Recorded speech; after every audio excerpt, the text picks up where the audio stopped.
Which mental issues did he have? Well, Depression is okay, one of I them. will He tell you. suffered for a year. I will tell you. Okay. I have a friend,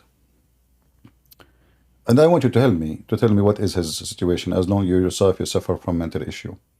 I have a friend when he want to take a shower, he jump in a dirty water, and he take a shower. Speaking of Huh? speaking of the dirty water. Yeah, Okay, the go ahead. water have dead dogs, women blood from period, garbage. He like it. Now, what do you think the reason he do that? Is that because he's smart or his mental issue is severe? Which hadith is this? Did I say any hadith? I said my friend. Well, surely they must have a source for this. I did not say any source. I said my friend. So you don't have a legitimate source for this? I said my friend. Is your friend My the one who writes friend, the my hadith? friend, my friend, when he, because he's suffering from, I'm guessing, you help me.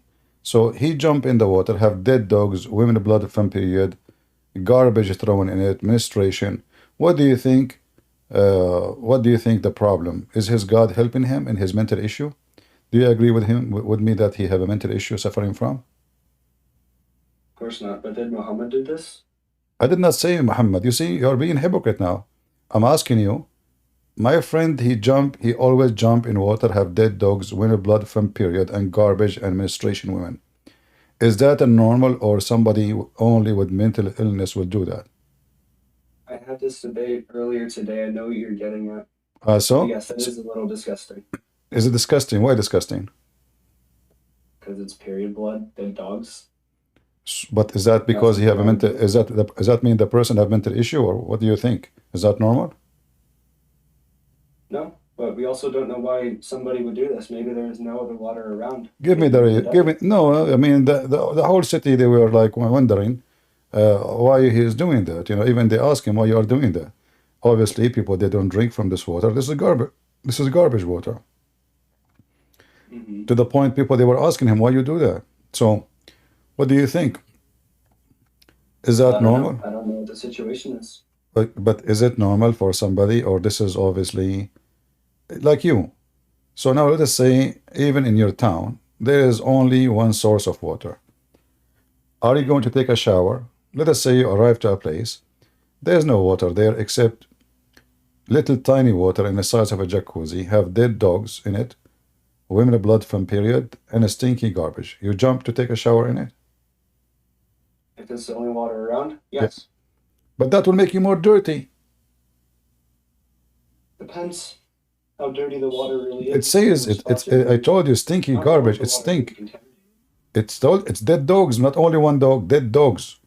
I mean, one dog will make Oh, the whole. dogs? My bad. It's not a river. It is just a little tiny body of water in the size of a well, like round well, and like it's like let us say, the well of water. It's dry. There is little water inside. People they throw garbage, menstruation, dead dogs. So you will jump there still. Isn't it the purpose of the shower is to wash yourself or to make yourself more dirty? If it's the only water in the area, then yes. So if there is only sewage, you jump in the sewage to clean yourself. Yes, it's the only water in the area. But this is sewage. You will get more dirty. How will it be dirty if the water just washes that away? How that will wash away if the I water don't itself, understand. if the water itself is a sewage, is a I don't dirty. understand your point.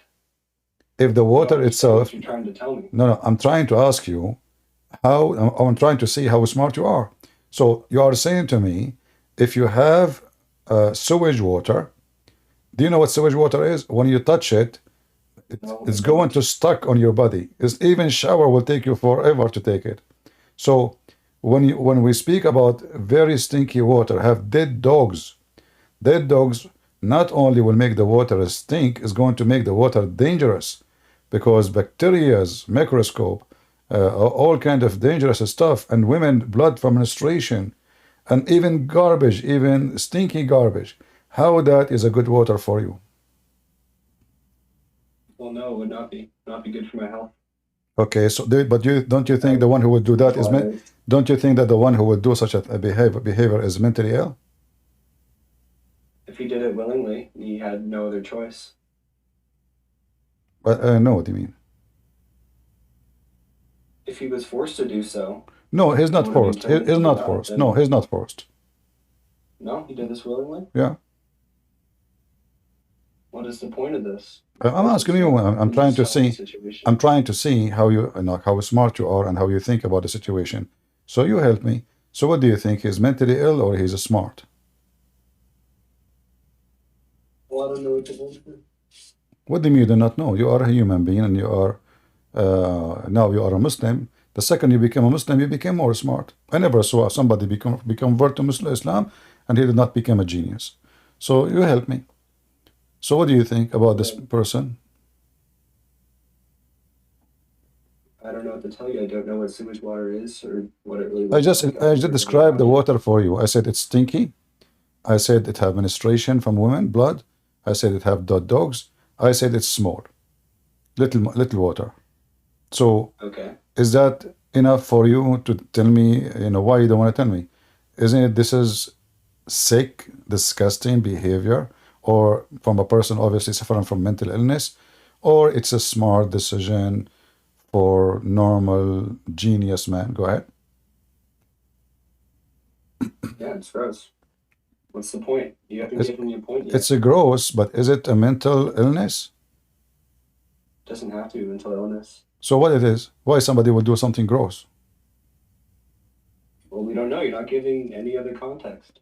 Well, I mean, all people, they were wondering. I just told you, if I see a man jumping in water, have dead dogs, women blood from period, and garbage, and he live in a town, the town have a clean water, and what is their conclusion about this person? Why he is washing himself in it? Why he don't wash himself in the clean water? Why he choose this water? Is that a mental illness? What if something else is wrong with the other clean water? The other water is a I clean. don't. The other water, people, they drink it. This one, Okay. nobody touch it. The whole town refused to touch it. It's so dirty. It have dead dogs. It's something you can see. It's not like maybe dirty, maybe not. It's a small body of water, dead dogs, women blood from period, and garbage. And still you say to me, they meant, so, Well, can I add something into this situation? no, you cannot. Oh, bear with me. I'm Please, going to anyway. don't join unless, Imagine if unless, there was just one woman at the clean water. Yes, I would jump into the sewage water to shower because I'm not going to show myself to a woman. I'm not going to embarrass her, humiliate her in that way. what does have to do with women, man? What's wrong with you? I'm not going to show myself to a woman. What does it have to do? Did I say there's a woman there? What if there is? Did I say, did I say, did I mention you? I said, my friend, what's wrong with you? Now we know why you convert to Islam. Obviously, you are very mental. Did I say you? Did I say me? Did I say anyone? I said, my friend, he jumped in the water. My friend, I know it is a fake hadith that one of the hypocrites that is not in the Alul Bayat. You know what the Alul Bayat is? who? Alul Bayat. Who is You know what that? is? Who is that? You don't know? No, I do not know. You tell me. It's not a very well-known thing, but there was one day when Muhammad, peace be upon him, he gathered a few people such as Aisha and one of his other wives, a few other companions, and he said that these people will always be blessed and they will always be forgiven for their sins. And there were some people that were jealous of not being in this chosen group. So they decided to write hadiths that would try to bring down Islam, bring it new reverts and converts away from the religion. That's deep. And I do know that one of the hadiths is about Muhammad, peace be upon him. He would go into dirty water and do ghusl there. Yeah. So this is why you are being a hypocrite. You know the hadith. And this is a sahih hadith. So don't tell me this is the hypocrite. They write the hadith because the Muslim consider it very authentic. Why you are lying to me? Why you make this a story? Why you make this a story? It says there's hypocrite, they want to make fake hadith. Your prophet, he killed all his enemies. No hypocrite left around him, supposedly. He is the only hypocrite in town. And as you see, this is sahih. Do you see it says sahih? No, I can't see. My phone isn't working. No, your phone is working. What are you talking about? No, it wasn't expanding. No, it does. No, it does. Okay. So does it say Sahih? Yeah. Yes, great Sahih. Does it say the second one Sahih? Yes. Does it say second one Hasan? Yes. Doesn't say second Hasan? Yes. Doesn't say Sahih? Yes. Doesn't say Sahih? Yes. Doesn't say Sahih. This is Al-Bukhari. There's no need for Sahih. Does it say this is Al-Bukhari too? So all of this is Sahih. And now what you say to me? There is some people. Can you not scroll real quick? There is some people, brother, they write fake hadith about the Prophet. Is that your answer? Look up the Ilmu. My friend, you don't even know how to say the name. Give me a break. Now listen carefully. So this hadith in front of us, is Sahih. Now let us go and see if Muhammad is mentally ill or not. What make a person mentally ill? Did you try to commit suicide? Hold on, I'm reading. Did you try to commit suicide before? I hope not. I can't understand what you're saying. Please say it again. If somebody tried to commit suicide, is that because he suffered from mental illness? Yes. Did your prophet try to commit suicide? I don't believe so. What if I show you the reference from Sahih Hadith? Okay, show me. Okay.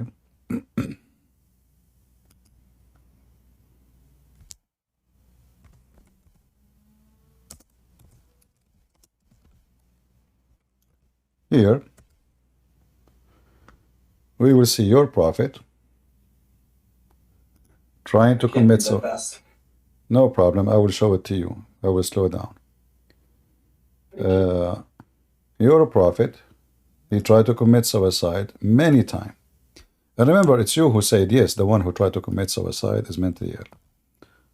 So now maybe me and you, we can reach an agreement about the situation of Muhammad.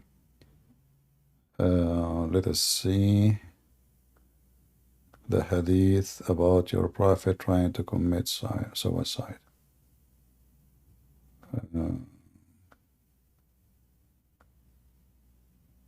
Yeah, maybe this one here. Or this one. Let us use this.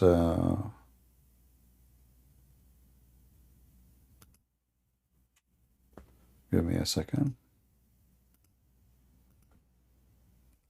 Remember, you said the one who tried to commit suicide many times, obviously he's mentally ill. Or he is suffering through something else. Suffering. Okay. So now we are trying. You already agreed. You see, this is what I don't like about Muhammadan. First of all, they suffer from mental illness. And then they try to cover to each other because already, obviously, every single person in this religion is suffering from mental illness. And then they try to cover to each other.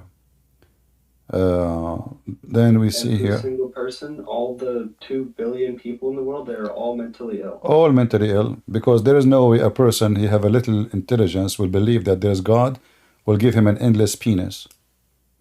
Only stupid people. Percentage rate of mentally ill people on Earth. Yeah, I mean, listen.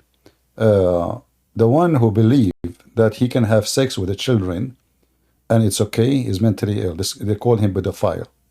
The one who encourages people to have sex with the children, he is mentally ill, and they call him in science, not only me. They call him pedophile. It's pedophile is a mental illness. It's not just someone he is a pervert. He is suffering from mental illness. So and the person who believes that there is in the heaven endless numbers of children to serve him and they are white, or endless numbers of women who their butt is 1 mile and they are so white we will see the marrow of their bones. The one who believes in this, he is suffering from mental illness for sure. Don't you think so? Do you believe that your penis will be endless? My penis would be English? Endless. Endless, yes. I don't think that's how penises work. Well, your prophet, he said, he promised you in the heaven endless penis. Where did he say that? I will show you. let us go first to the hadith about your prophet. So here we go. This is the hadith in front of you, and it says here, let me zoom in, that when Waraq bin Nawfal, he died, and Waraq bin Nawfal is the one who is making the Quran up to Muhammad. As soon as Waraq he died, the prophet becomes so sad, and the inspiration stopped coming. What is the relation between Waraq bin Nawfal and the Quran? Because simply he is the one writing Quran. So now there is no more inspiration, because simply the one who was making the Quran is dead. So Muhammad became Waraq bin Nawfal died, and the divine inspiration has also paused for a while, and the prophet becomes so sad. As we have heard, he had intended several times to throw himself from the top of the high mountains, and every time he went up to the top of the mountain in order to throw himself down, Gabriel would appear before him and say, "O Muhammad, you are indeed the messenger of Allah, in truth." Whereupon this, his heart become quiet, and he would come down and would return home. And whenever the period of the coming inspiration become long, he would do the same as before. But when he used to reach the top of the mountain, Gabriel appeared to him and say, "Muhammad, come on, man, you are indeed the prophet of Allah."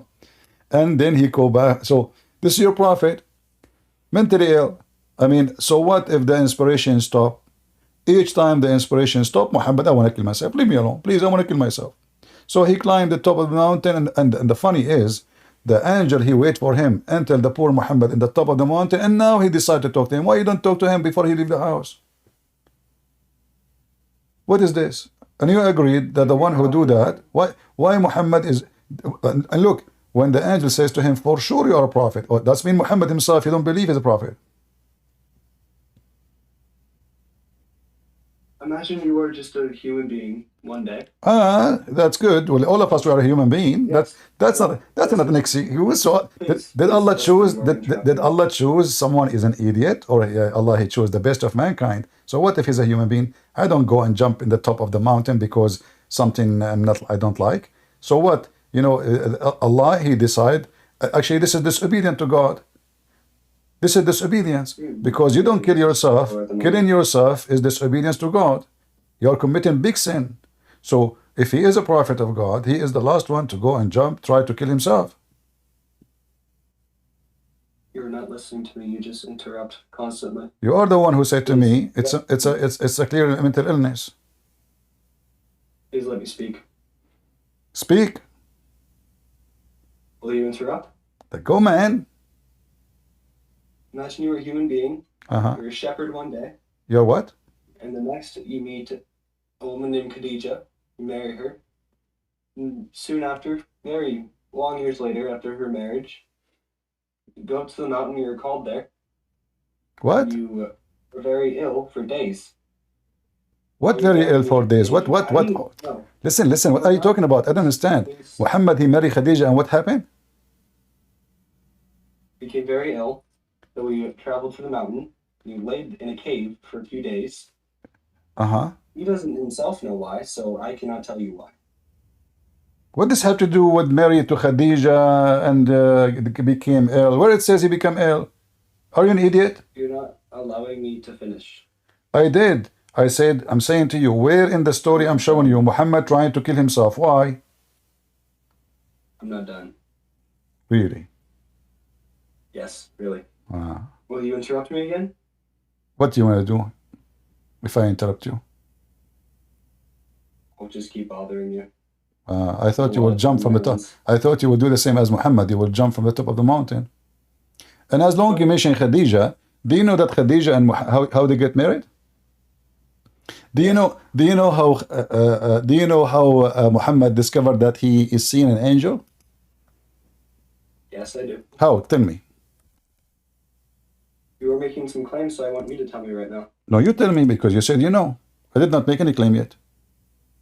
Hold on. Need to translate. What translate? How Muhammad, how Khadija, she helped him to recognize the angel. Do you know?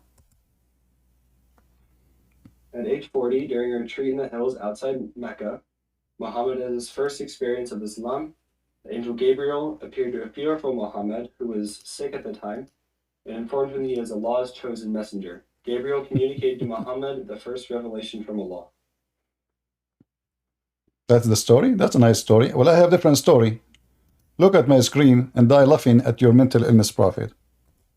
This is how your prophet, he communicate with the angel Jibreel. This is the book of As-Sirah Nabawiyya, Ibn Hisham. And I will use Google translation. Qala Ibn Ishaq, and this is page number 239. According to the story, and let me translate, and everybody will see. And please don't lie, don't laugh at your prophet, the one you claim he is not mentally ill like you. Here we go. No longer mentally ill, alhamdulillah. Yeah, no longer, absolutely. This is why you follow a pervert religion. You know. Here, according to the story, read with me. This is not my website. This is not my story. I have nothing to do with it. It says here, in the authority of Khadija, may Allah be pleased with her, that she said, the Messenger of Allah, may Allah pray on him and grant him peace. She said, oh cousin, tell me about the friend of yours who will come to you, if he come to you. A friend of yours. Who is this friend? Let us find out. He said, yes. She said, if it come to you, tell me, okay? Then Jibreel, peace be upon him, came to him. And he used to do, read with me, and he used and he used to do like as he used to do. And the messenger of Allah, Allah pray on him and salute him, said, oh Khadija, this is him, he's here. So Jibreel, he sat in the corner, but Muhammad is not sure this is Jibreel or not.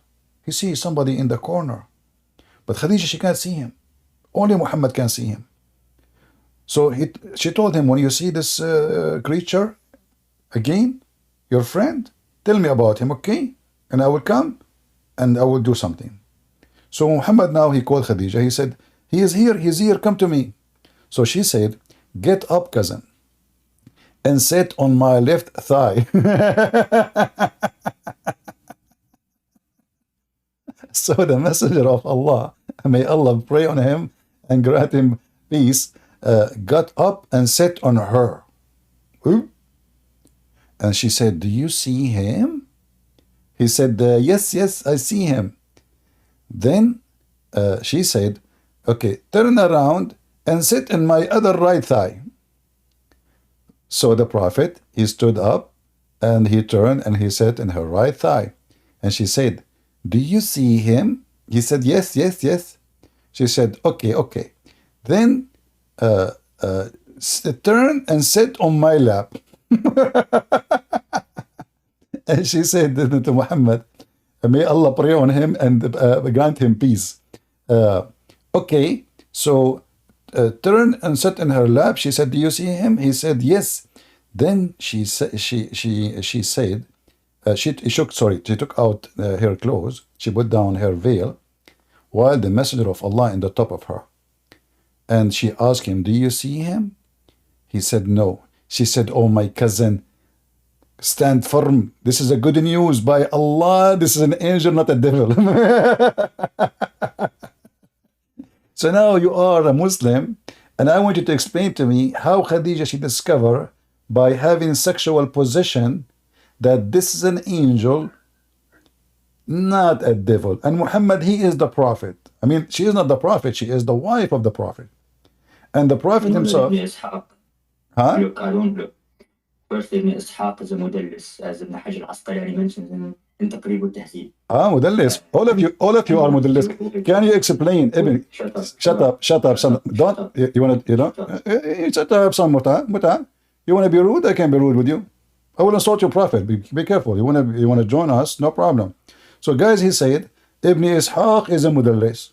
Well, all the Muslims are liars. I agree. And you are a mudallis too, and your prophet is a mudallis, and we can show you from the Quran.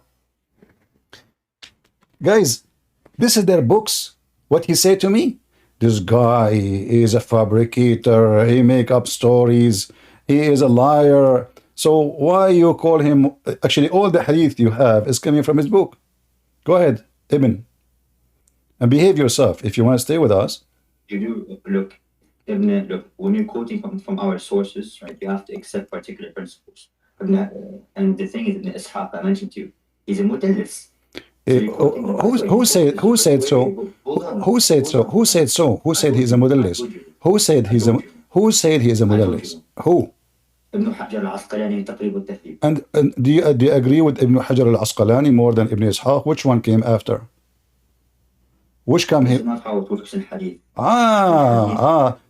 But how someone he never witnessed the story, he came long after, he can dispute someone. Okay, listen. So are you saying to me the one who come after can dispute the one who came before?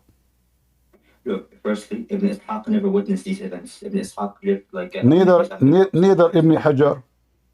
Okay, so then your argument was about, because But you said, I want to be sure, I want you to confirm to me, the one who came after, can he dispute the one he came before him, or he cannot? Well, before Ibn Hajar al-Asqalani said that he's not authentic, right? No, I'm saying the one who came after Ibn Ishaq, can he dispute him in Islam? Can the one who came after dispute the one who came before, or it is not allowed?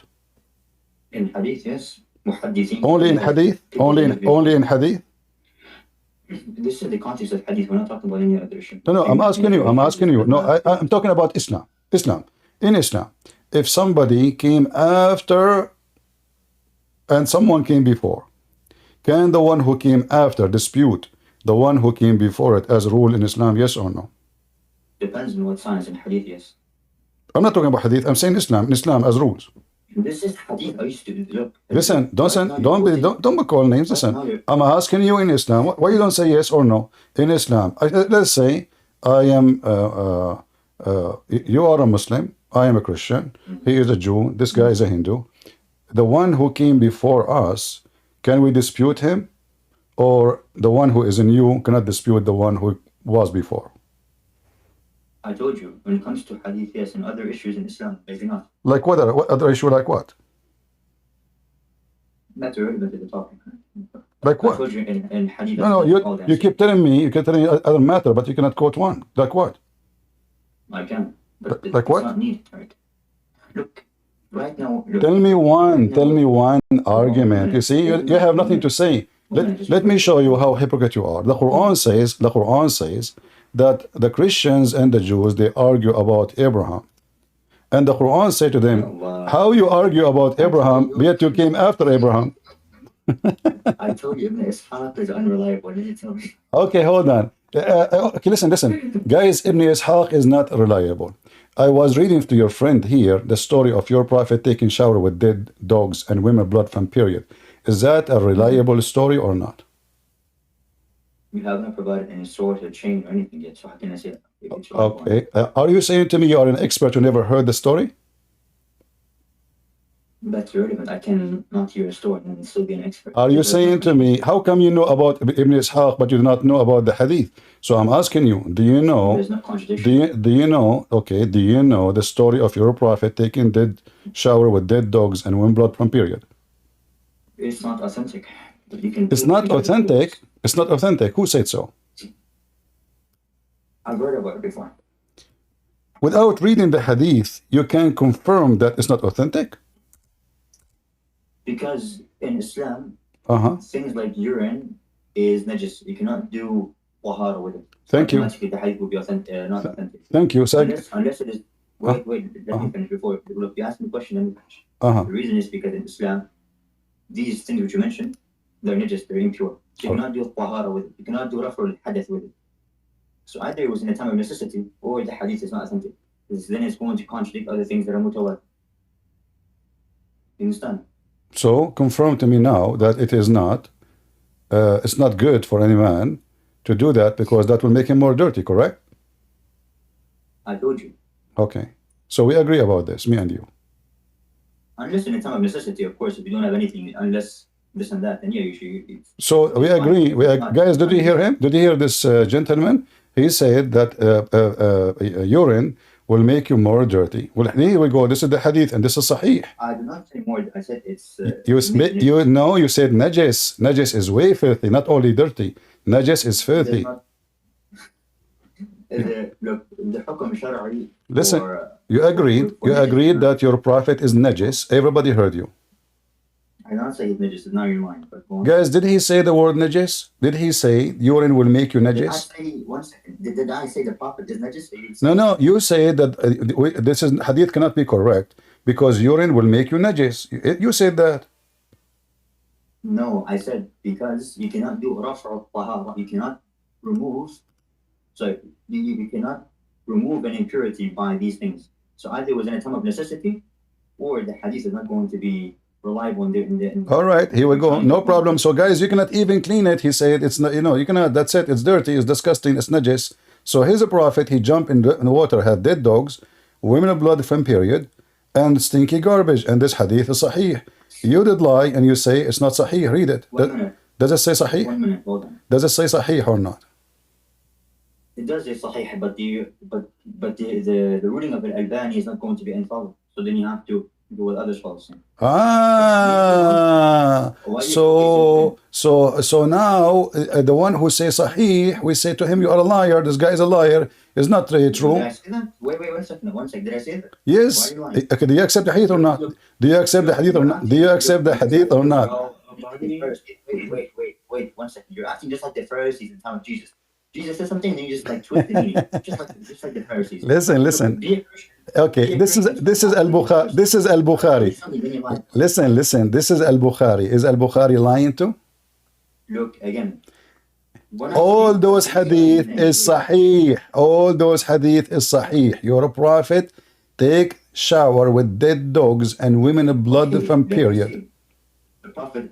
Okay, zoom out because now you're zooming fully in. I don't know what you're doing here. I'm zooming so you can read. Zoom a little bit out. This is too close. Yeah, read it. This is the whole hadith. Nothing is missing. Okay. Again, the ruling of al-Albani upon the report is not infallible. Forget about al-Albani. I'm not showing you al-Albani. It says sahih. First of all those books are authentic books. All those books are authentic, and I can show you tons of reference. All of them, it says, okay, hold on. This one is a sahih? Is that al-Albani? No, this is not al-Albani. Do you see it? This is not al-Albani. Which is a book publishing company. So anyone, he say, oh, this guy is the guy. This guy is a potato. This guy is tomato. Is the guy. But it says sahih, and this is your Muslim website. You're acting just like the Pharisees. Listen, spoke. You don't even know what Pharisees mean. You are a Muslim. You don't even know what Pharisees mean. Listen. Okay, so listen. All right. So now, all the hadith says that this is sahih. Suddenly they became fabricated, correct? Fabricated. They are fabricated, right? No, did I say that? So what it is then, what you are saying to me, can you confirm to me? Can you give me a reference? Hold on, in front of everybody. Can you give me a reliable sources say that this hadith is corrupted? Is that fair, guys? If you can give me a reliable sources says this hadith is corrupted, I will let it go. And then you are telling the truth. Can you give me one? Send me the hadith in the chat, right? Because not like I can just copy the text. Okay, let me copy it and post it. Here we go. No. Send the link. The link. Okay, here we go. Yes. And now, let us see if you can keep your promise. Is it only you who don't accept the hadith, or all the Muslims don't accept it? All right.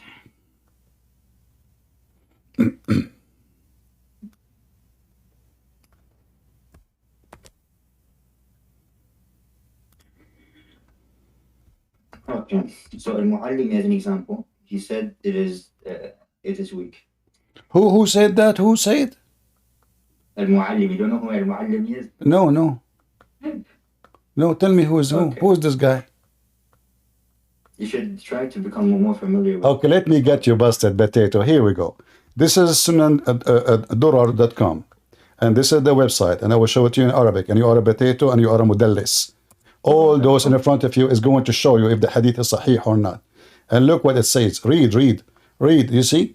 المحدث صحيح خلاصة صحيح. Yeah, There's no again, listen. he's Okay, not, hold on. We will show you. Forget about it. So you see. he's not in. Okay, but you failed to give me one. Here we go. This is the Muslim website, official one. Failed to give me one website says. Do you see anywhere in the page it says this hadith is da'if? Just one person says da'if? No. Look, Wait, this is the please. If there is any person say, any person here, this is your Islamic website. One second. Do not interrupt me. All right, listen. Let us continue. So your This is prophet, coming from the biblical Hermetic stack exchange, or however the hell you say this. what? It would seem almost all things that came into contact with an unclean carcass were defiled by it, but when it came into contact with water, it seems the water was never defiled. Thank you. Because water cannot be washed, and or it can be said to wash itself. So when Muhammad says إن الماء طهور لا ينجسه شيء, the water is always clean. The water is always clean. Nothing make it unclean. Did your prophet made a poo-poo, or he is saying the truth? The water always clean, and this is a hadith is sahih, and I can show you tons of reference. And this is mutawatir. It's all over. Look how many times. All is sahih. All is sahih. Tahur. You do understand that even if we say this hadith is authentic, the context is with reference to the Arab back in the days. What they used to do is they would have like impurities, like they would have like najasat around, and then they would become floods. And then they asked them, because when the floods would come, like a lot of impurities would come around the roads and surroundings around the walls. So the question of the Sahabi was, if there is najasat around the wells which we use to make wudu from, is this going to make it impure? The Prophet responded, no. Okay. Because water is created. But no, but this hadith is saying the story exactly as you see.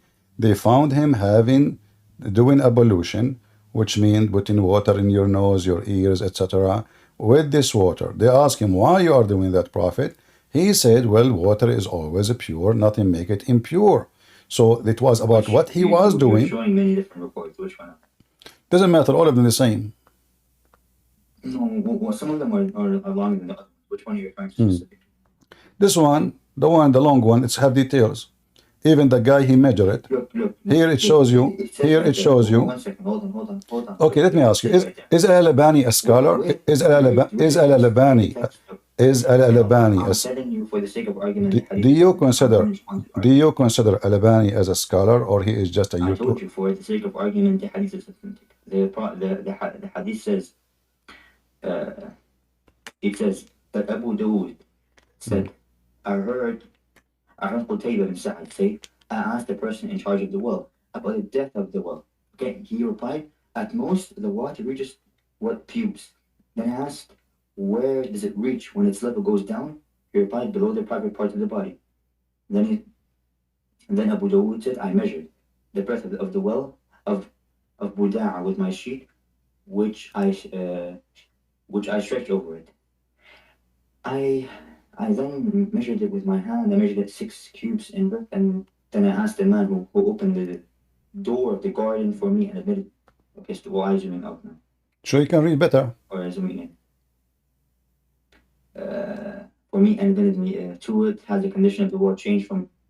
Okay, look, has the condition of this well changed from what it had originally been in the past? You replied, no. Okay, it's in the past. But this is now. Water, look, listen. I saw the color of the water and this well had changed. So this is the dirty water. In the past, it was maybe good, but your prophet, when he had a shower with it, it have dead dogs. It have women blood from period. It have a stinky garbage. It have a stinky garbage. Listen. You can duct tape. Now listen. So Ibn Ishaq is a liar. Al-Albani is an idiot. The writer of the hadith they are scholars, but they lie. So maybe you are a liar too. In the front of everybody, I'm going to give you a chance to prove to me that Islam is from God. Go ahead. I will change the whole topic. The hadith says right there. It says what? Okay. The condition of this will change from what it had originally been in the past. You replied, no. I saw the color of the water in this world had changed. So the meaning that look, I don't think you understand. no, I understand, my friend. When you're a prophet, when you're a prophet took a shower on it, what it has all those things. Even the hadith says stinky garbage. Stinky. Look, for the sake of argument, does nullify prophethood. Okay, listen. If we have here, we have the size. Listen. We have the size. We have the size. What is the size? What is the size of the water? What is the size of the water? What is the size of the water? The size of the water is in a size of a jacuzzi. Okay, hold on. Guys, David in the Bible, he commit fornication and still he is a prophet. Are you sure? Yes, he's still a prophet. Yes. Can you show me the reference that he did fornication? Yes, I can show you if you want. Yeah, no okay. Problem. And I will show you the same story you are going to quote for me from your Quran, and people will laugh at you. Look, I'm showing you what you're claiming is. No, you just say it in your Bible. Just shut up. You say. Everybody heard you in your Bible. Listen. You said everybody heard you. Potato. No. In the Bible, he did not commit fornication. You are a liar. He married the women. He did not commit fornication. He married the women. In your Quran, listen, the story in your Quran. Listen. Did your Quran mention the story of David taking the women of this man, and he was spying at her from the window, and he saw her naked? Yes or no? Look. I'm just showing you your inconsistency. It is you who mentioned the story. So you see, you were insulting. Listen. You were insulting me. You said in your Bible. Everybody heard you. So now we have your Quran in my Bible. Shut up. In my Bible, we cannot talk at the same time, please. We cannot take at the same time. Listen, potato. So in your Quran, your God Allah, He blessed David for doing such an act. Look again. You have prophets in the Bible committing fornication. You stupid idiot! You are posting a website of the Mormon. You donkey. Those are Mormon. They have a false prophet like yours. Those are Mormon, you donkey. Yeah, but those are Mormon. Listen. Yes, read the No, give me. They didn't have a Bible. They have own. This guy is a fornicator like your prophet. This guy, the Mormon guy. Listen, the Mormon guy. He have the same story. Shut up. Listen. No, we don't. Okay, hold on. One by one. You said we have so many. Okay, let's say you said we have so many sects. Who have more sect, Christians or Muslims? That's irrelevant. Look at the. You are the one who said that. It's you who said that. Oh, you're so retarded, man. It's you who said that. Why each time you say something you bite your tongue? Why can't you just? You said in Christianity you have so many sects. Those are not Christians. That was not my argument. No, your argument is false. No, the Bible doesn't say what you are saying. It is in your Quran. Is it true? I'm asking you. Be honest. Is it true? Shh. Is it true that David in your book, he spy at women? Actually, you know what? When we talk about David, is it true that your prophet himself, he went to his own son's wife and he flirted with her in her house? Yes or no? That does not have to do anything with the topic. It have to. It's you who mentioned David. It's you who mentioned David saying he did fornication. You coward. Listen, you are a coward. Listen, you say something, you don't want to continue. You are not a man. You mentioned David. You said he committed fornication. In my Bible, David, he married the women. He did not fornicate with the women. However, God punished him, and even he caused his family to be destroyed and his son to die. God did not bless his behavior. In your Quran, your God, he blessed him, and even David, he speak about his having 99 goats. So you are a coward. Now, when you mention David, I have to mention now, you're a prophet going to his own son's wife. And he flirted with the wife when the husband was away. Is that a true story or false? No, it's not a true story. So why you Muslim write it in your books? Again, you have look. Why are you so disingenuous? Okay, give me the true story about. Give me the true story. Give me the true story. It's you who commit shirk. Listen, you potato. Okay, you want to talk about prophet committing shirk? Isn't it your prophet? He bowed down to the three idols, and he said, hold on, Manat, and Al-Uzza, and the third. Shut up. You see, guys, he don't want to continue in any topic. He mentioned things. The second I get him busted with it, he want to change the topic right away. Why do you want to talk about David? He don't want to talk about David. Topics. Potato. You don't allow him to speak. He keep changing topic. He mentioned David. He don't want to talk about David no more. He mentioned fornication. He don't want to talk about fornication no more. So now you mentioned fornication. I said your prophet, he went to his own son, wife, and he flirted with her, and later he took her. You said the story is not true. Give me the reference. This is the problem with you. My point is... No, don't change topic. Don't change topic. Listen. Here we are not kids. We are not kids. This is something which is going to... Why you want to change the topic? I will tell you why. Because you're ashamed. Stop and stay with the topic. You mentioned fornication. Prophet, he did fornicate. You said that. Everybody heard you. So let us see who is the prophet who fornicate in the Bible, and who is the prophet who fornicate in Quran. You're a prophet. He went to his own son. Now, you said this is not a true story. Inconsistent, saying this nullifies his prophet. It is you who said that. It's you who said that religion of Islam, all of it is about zina. Your prophet, did he go to the house of his son? And you worship 3 testicles, right? You worship 3 testicles. Here we go. You're just a kid, and I'm having it for entertainment. I have in front of me. Look, he's calling me dog. Your prophet last name is Ibn Kilab. Your prophet last name Ibn Kilab, the son of dogs. So you call me dog? First of all, dogs are way more honorable than you.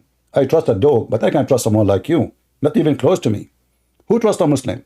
You're a prophet. Here we go. Let us show the reference. Everybody will see. And listen, they are saying those sources are not true. What sources? We're talking about their books, the tafsir. In fact, I will show him the scholar, he just mentioned his name, who spoke about what his name? Ibn Ishaq. Oh, okay. Let us see. Those sources, brother, are disgusting. They are not true. But we are going to show you the most authentic. This is the official government website of the Kingdom of Saudi Arabia. And this is Tafsir al-Qurtubi. That you put it on the screen. Mr. Not Authentic. Coward. This is the official government website of the Kingdom of Saudi Arabia. This is the link. Everybody open it. Let us see how they lie and they try to fabricate. He talked about David. He refused to talk about David in his Quran because the story mentioned in the Quran, and in the Quran Allah bless him for he is doing what he is doing. He sent the man to war so he will die and he will take his wife. This is in your books, and this is proven by you, and your prophet mentioned it, and the story of him spying at the women when she was taking a shower is in your book. And now we continue. This is your faithful prophet. Going to the wife of his own son. He adopted the man, and Allah encouraged him, the same as encouraged David. In the Bible, when David, he did that crimes, this was a crime, not just a sin. God condemned David, and he caused the death of his son and destroyed his family. His marriage is dissolved. Even though he's a king, he destroyed him totally. In your religion, fornicators are blessed, according to Islam. So here we read together. And you will see, it says, this is a Sahih Hadith. أخرجه Muslim في صحيحه, etc. And this is Sahih, and this is Sahih, and this is Sahih. And then let us read together what happened exactly. All right. Look at this Sahih Hadith. After Muhammad he flirted with Zainab, Allah he made the penis of Zayd, the husband, swell. Each time he tried to have sex with her, Allah he made the penis of Zayd swell. Read it. A miracle. That's it. The Muhammad he liked the wife of his son. His son, he grabbed his penis, he wanna have sex. Allah what will do now? He will not let him have sex with her. No way. So what he do? The second he tried to use his penis, Allah he make his penis swell. Let us use Google translation. So all of you, you can see that this is what it says. And not only that, here it says, وَكَانَتْ زَيْنَبْ بَيْضَاءٌ جَمِيلَةٌ جَسِيمَةٌ مِنْ أَتَمِّ نِسَاءِ قُرَيْشٍ فَهَوِيهَا. So he have lost for her. And he said, Subhanallah muqallib al-qulub. Where it says this is da'if, this is sahih. Let us translate Google. What a bunch of cowards. He jumped like a monkey. Anything you show them, they will say it is not correct. It is fake. It is false, brother. Translate. Where is the translation? Translate the page. And this is the link again. Anyone who is watching, and this is Saudi Arabia, official government website. What he will say, this is a fake story. Fake story in the most aggressive terrorist university in the world, run by the government of the terrorists of Saudi Arabia. We will see here, it says that Zainab, she was white, very white. And this is why Muhammad, he want her. Muhammad, he like white women. And she was big and beautiful. Big and beautiful, because the Arab, they like women who they are extremely big in size. The word we use today is fat, sorry. And the most perfect women of Quraysh. And the Prophet did not kiss her, by the way. The translation is false. It says, فَهَوِيهَا. He had lost for her. Lost. And he said, glory to Allah, the one who made my heart flip to you, Zainab. Zainab, she heard what he said. She mentioned that to Zayd. Zayd became aware of what Muhammad said. He went to his dad. He says, Dad, listen carefully. In his heart, he knew, obviously, his dad is having sex with this wife, this whore. Because this woman, if she is not a whore, she will kick the father of Zayd from the house, and she will say to him, shame on you. I am the wife of your son, and you flirt with me, you son of Mut'a? No, she was happy for that. Obviously, they are having sex together. And Zayd now, he says, you know what? The Zayd became aware. Became aware of what? Of what happening is going on. And you notice here, the reason Muhammad, he want to take this woman, because she is beautiful and fat. Not like those skinny women. There's no other reason, as you see. And even Zayd, he said to Muhammad later as an excuse to divorce her, but obviously this is not an excuse. He said she is arrogance and her tongue is long. So why Muhammad want to take her? Because she is white and fat. Powerful does not mean fat. You stupid idiot. It doesn't say powerful in Arabic. It says Jasima. You are a donkey. White, beautiful, powerful. No, it doesn't say that, you donkey. You idiot. It doesn't say powerful. This is a translation of Google. Jasima is mean big. Big. You are a potato. And, you know, you're just fool. And then it says here, if you go down, that Zayd, each time he want to have sex with her, Allah, he make his penis swell. Let us see where it says that.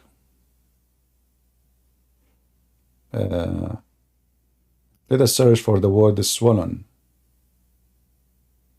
Let us search for Zayd. Hold on. This is the only miracle a prophet of Allah he have.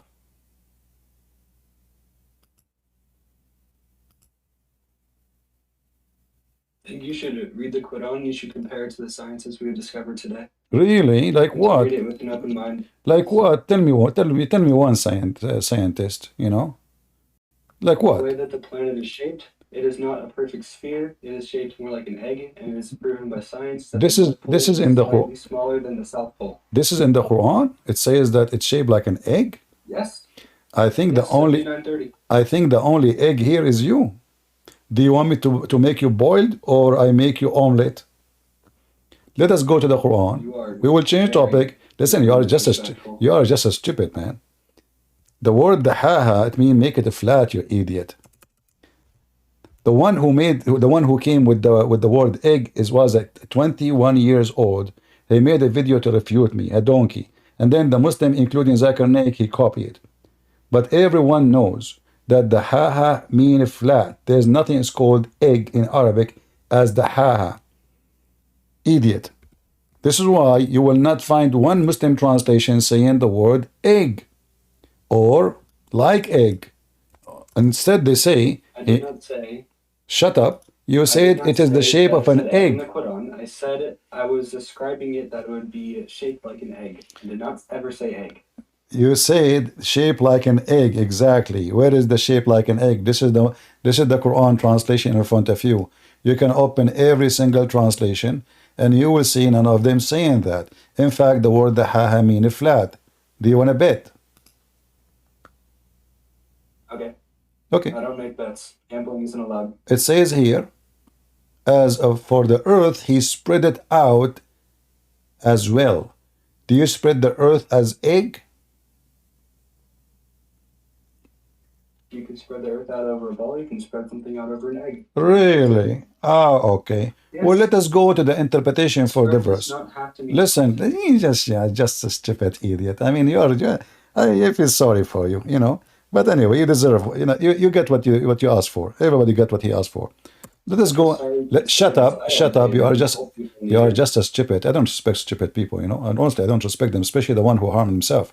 So now we go to the interpretation done by the scholars, not a donkey like you. Not like the Abdul who ran away. I'm sick of your bullshit. Who care? You are a potato. You are run. You are suffering. You're struggling because you are seeing the truth. I'm not going to fucking run from you. See, you are a filthy coward. First of all, you are a Muslim by birth, and you are not a convert, and you are a liar. And now let us show everybody. Yeah, you don't. Yeah, exactly. You just said you just said it in Arabic. You should say it in Arabic. You are not a Muslim convert. I heard you how you pronounce it. Look at this. It says, and he spread it out. He made the earth flat. Do you see it? This is your scholars. This is your scholars. Where is the egg, you donkey? Did you fart? No, I yawned. Do you know what your prophet said about yawning? Do you know what your prophet said about yawning? Is it true that shaitan, he jump in your mouth when you do yawning? Yes, it's true. So why you yawn, you idiot? Very tired. Why you yawn? The shaitan jump in your mouth now. Is it true that shaitan, he sleep? Is it true? So do you believe shaitan sleep in your nose? He piss in your ears and he jump in your mouth when you yawn? And when you do the ghusl, do you believe? Shaitan leaves. Your sins are cleansed. Do you believe in that? Yes, you do. Wudu, you take your shahada. Okay. Just get out of here. No more time for donkeys. Get out of here. As you see, flat earth boy. You notice that the one before him, anything you show, he don't want to talk about it. He mention it fast. He throw it, and he want to get away with it. But that doesn't work with the Christian prince. You say something, we investigate it, and we get you busted. They mention David, we have the story in the Quran. But they go to Christians usually. Christian, they don't know, you know, they can get away with those things. Here, you don't get away. The hadith says sahih. No, it's not sahih. It says in front of you, this is your Muslim website. But this is Al-Albani, Ibn Hajar, he said. Do you accept what Ibn Hajar? If we show him what Ibn Hajar said, he will say Ibn Hajar is a donkey too.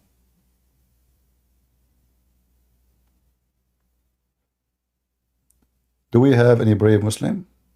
You have little knowledge. Anything we show them, they say it is da'if. This is da'if religion. Da'if Muhammad. Da'if religion. Jihadi. Go ahead, Jihadi.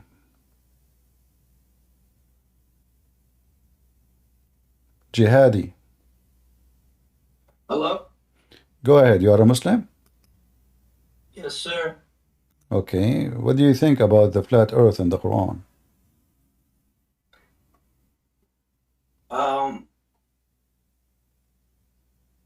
I don't think that's what it means. Well, I don't know. This is what your Muslim website saying.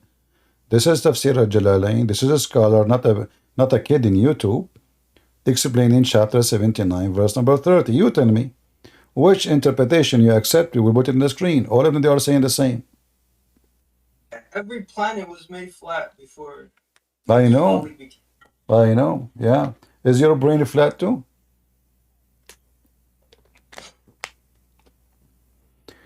Listen, I'm going to give you a chance to give me a reason to be a Muslim. Go ahead. But promise me, if you choose a topic, we don't change it until we finish it. Is that okay? You pick the topic. No, you are my guest. You know, I want you to give me your best. But don't say you mention something the second we start talking about it, you jump to something else. We want adult, mature, a conversation. So go ahead. Why you are a Muslim? Because it's simple. Simple what? There's not like a lot of bullshit to it. What do you mean the word bullshit? What bullshit mean? Like the Eucharist and communion and all that. Well, don't you Muslim, you have to do way more. I mean, communion, you eat a piece of bread. You Muslim, you have to put water in your nose every day. You have to put water in your ears. You have to wipe your hands 3 times each time, your feet. That's just cleaning. Like it's not that. No, that does not make you clean. That you're still dirty. You want to take a clean, you can take a shower. So this is nothing but rituals. If we do that once a week or even once a while, how this you do it 5 times a day is not annoying and not complicated. And what kind of God you have to wake up for him certain time, otherwise you miss the prayer. Like why your God Allah don't receive the prayer? And by the way, is it true that you have to pray to Allah? Set rules. Huh? It has to like set rules and be strict. I thought you are against rules. You said it's simple. You said it's simple. It turned to be it's full of rules. As I heard that you Muslims, if you want to cleaning, like cleaning yourself. This is not a cleaning. How a cleaning? As you see here. Okay, I have a friend. He take a shower with dead dogs and women of blood from period. Does that make him clean? You're talking about that hadith. Yeah, so my friend is Muhammad, thank you. So you know my friend. So you're a prophet, you do ablution. Doing what? In a water have dead dogs and women of blood from period, my friend. So how you're a prophet? Have any other source of water? Huh?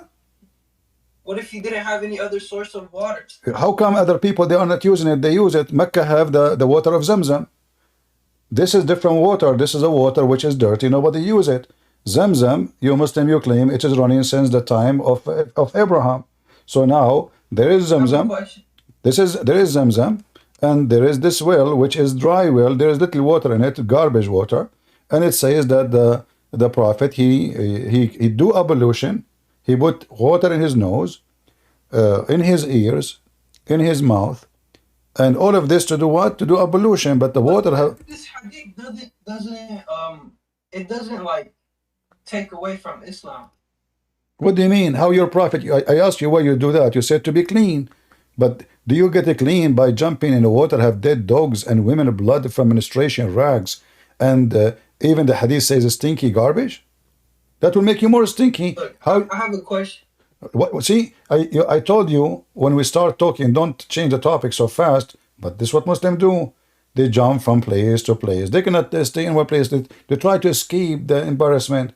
So explain to me, Mr. Clean, how that make you cleaner? Now your prophet have to put this water in his mouth. He have to put this water in his nose, which is disgusting. I don't have an answer. I'm gonna be honest. Huh? I don't have an answer, but I have a question. Okay, I respect your honesty, but don't you agree with me first that this is really disgusting and stupid behavior? I mean, I can't say that, but Why you cannot say that? Is it just because it's Muhammad he did it? Be honest. Be honest. If it's me who did it, aren't you going to make fun of me for doing such a thing? I don't know. If this is story, listen, to be honest, if this is story in the Bible and somebody in the Bible did it, don't you Muslim people make fun of us? Be honest.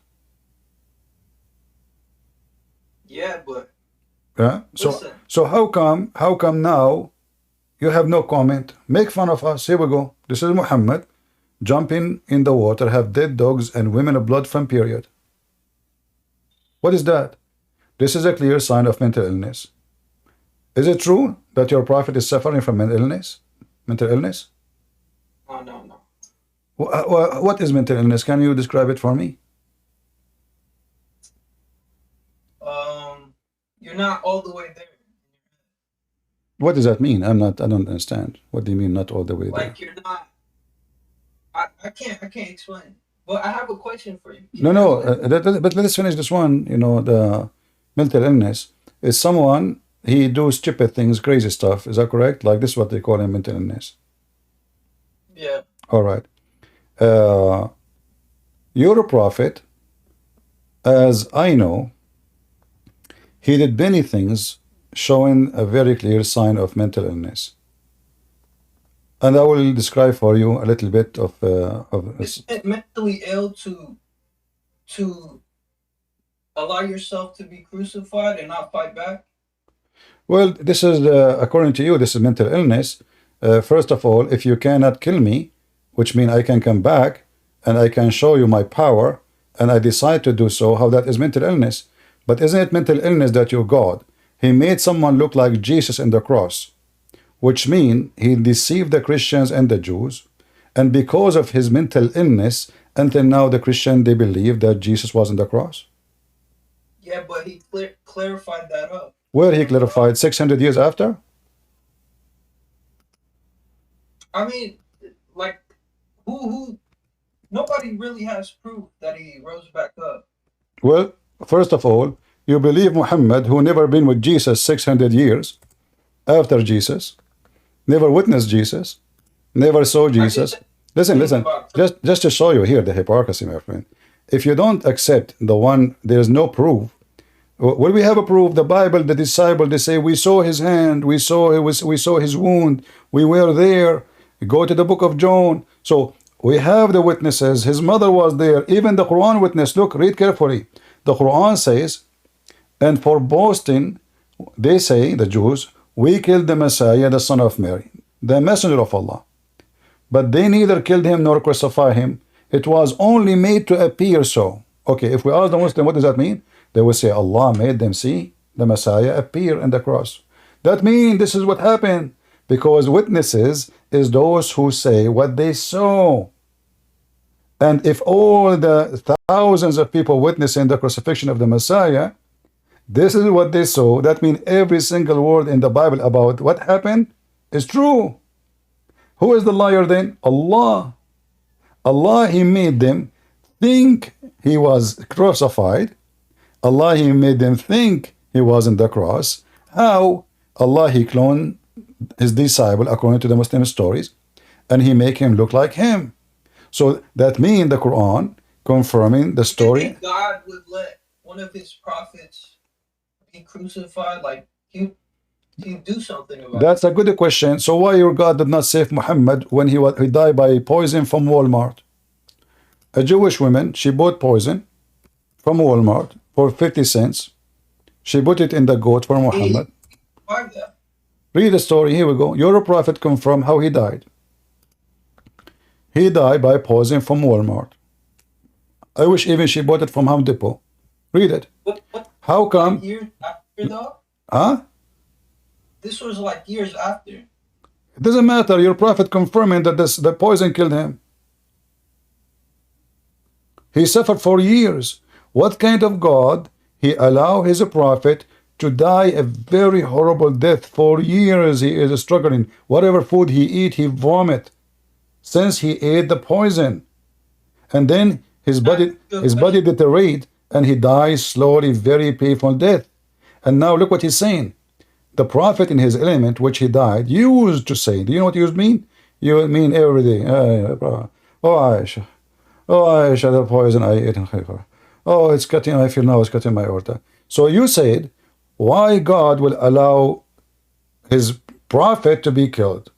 How come you don't say the same question about your prophet? Here we go, your prophet died by poison, a very horrible death, and your God did not resurrect him. He did not even take him up to heaven. He did not even someone look like him, so someone else would die. How come Jesus, how come, go ahead. Go. Me? Yeah, what is your comment? Why your God did not save Muhammad? I mean, he did survive the poison. No, he did not. He did not. Surviving is about surviving, not about dying. If I survive the bullet, that means I did not die because of the bullet. But if I die because of the bullet, that means I did not survive the bullet. It was like years after, like. It doesn't matter. It doesn't matter. This is more horrible. The man, he lived a very 4 horrible years of death. He's dying every day. Don't you see the guy? And then the hadith says he cannot walk. He have hard time. He cannot even go to the bathroom. He cannot even. He keep fainting every 5 seconds. So what do you mean? He survived. He did not survive. And this is after the Muslim, they make a cut in his throat, and they suck blood from his throat right away, hoping he will not die. This is not. Where's that? Huh? What's that from? The sucking blood. What are you talking about? This is the hadith. Don't you know? Doesn't say that. What if I show you? Go ahead. Let us see.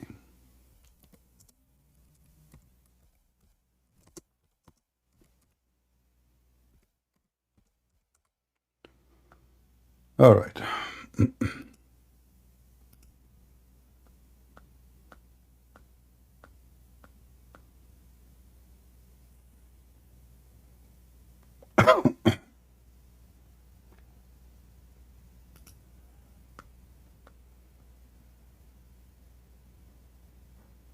Can I ask you a question though? Yeah, but let us, let us see the story. Come on. What is this, like a one-way thing? No. We have time. Are you in a rush? You wanna go? Yeah. Why? Where do you wanna go? You have 4 I got wives? shit to do. You have shit to do. Well, I have shit to do too. Don't you see? I'm here exposing Muhammad. All right. Can I ask you a question? Go ahead. Explain the Holy Spirit. Can you explain it to me? No, I want you to explain it. Because you have a Holy Spirit in Islam too. I know. So how come you do not know what is the Holy Spirit? According to Islam, what is the Holy Spirit? Because you guys claim it's like, it's God. Okay, let's see what does that mean. Holy and the Spirit.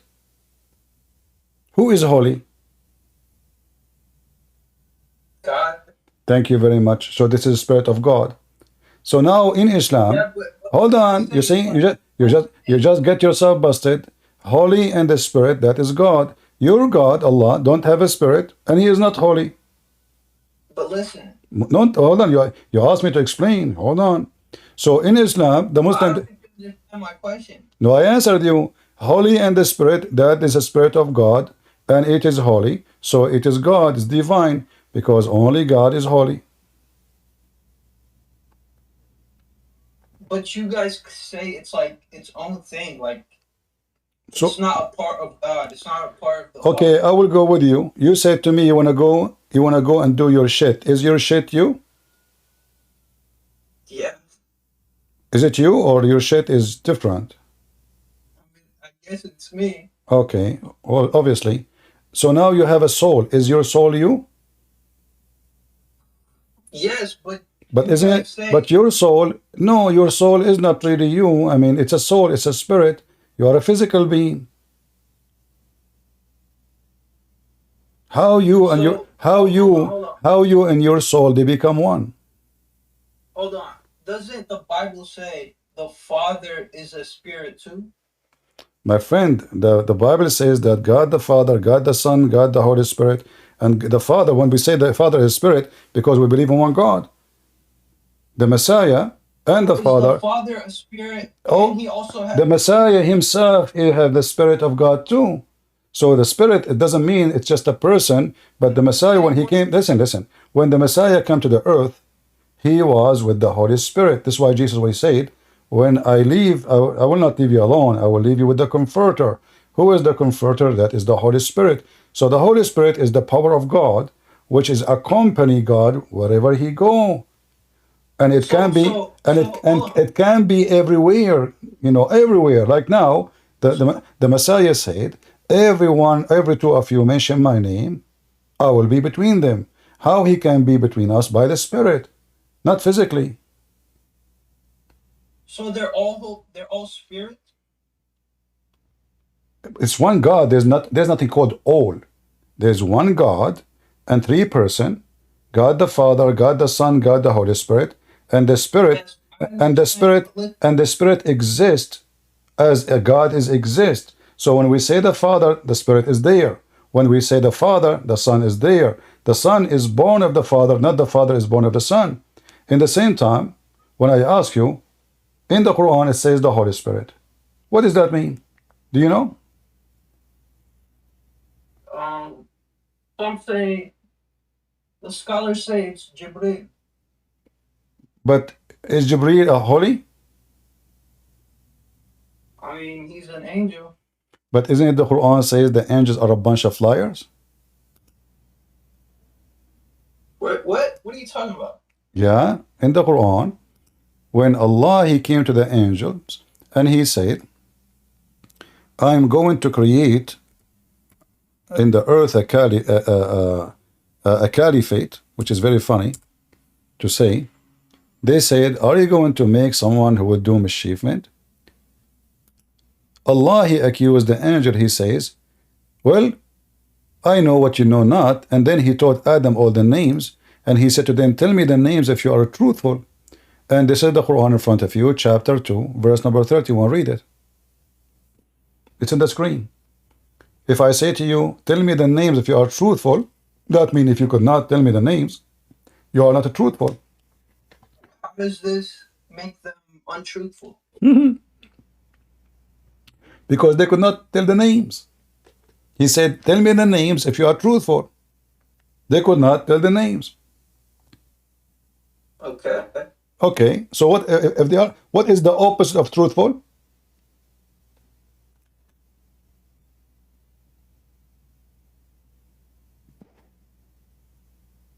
But what does this prove? I don't know. What is the opposite of a truthful? A liar? Thank you. You said to me where in the Quran it says the angels are liars. All of them, they are liars in the Quran. So how you call Jibreel, the Holy Spirit, holy? It doesn't say that. What? This verse doesn't say that. No, it says that. He's talking to the angels. He said to the angels, I am going to create. And remember when Allah, he spoke to the angels, and then the angel, they said to him, are you going to create someone who will do mischievement? So Allah wanted to get them busted. And he told them, I know what you know not. And now he want to get them busted. So what he did, he have a trick. Your God is so smart. So he taught Adam all the names, which is very funny. Because if I give my dog a name, I call him Susu, and then I ask you, what is the name of my dog? And you say, I do not know. How that make me God? That's the most stupid trick ever. He should do the opposite. He should say, listen. You're looking at it in a very cynical way. No, you are looking at you see, you said you have shit to do, right? Well, this is the shit in front of you. You're trying to escape it. If the angels are not truthful, so who is left? Muhammad, he received his Quran from the same angels, but yet they are not truthful. Muhammad did not receive a single verse from his God. He received it only from the angel. The angel. Okay, no problem. Listen, Jibreel, but Jibreel is not a truthful, as you see. Yeah, but it doesn't say Jibril was a part of this. No, it says the angels, all of them. Do you know how to read English, my friend? Do you know how to read English? Remember, when your Lord said to the angels, did he say to one angel, to all the angels in heaven?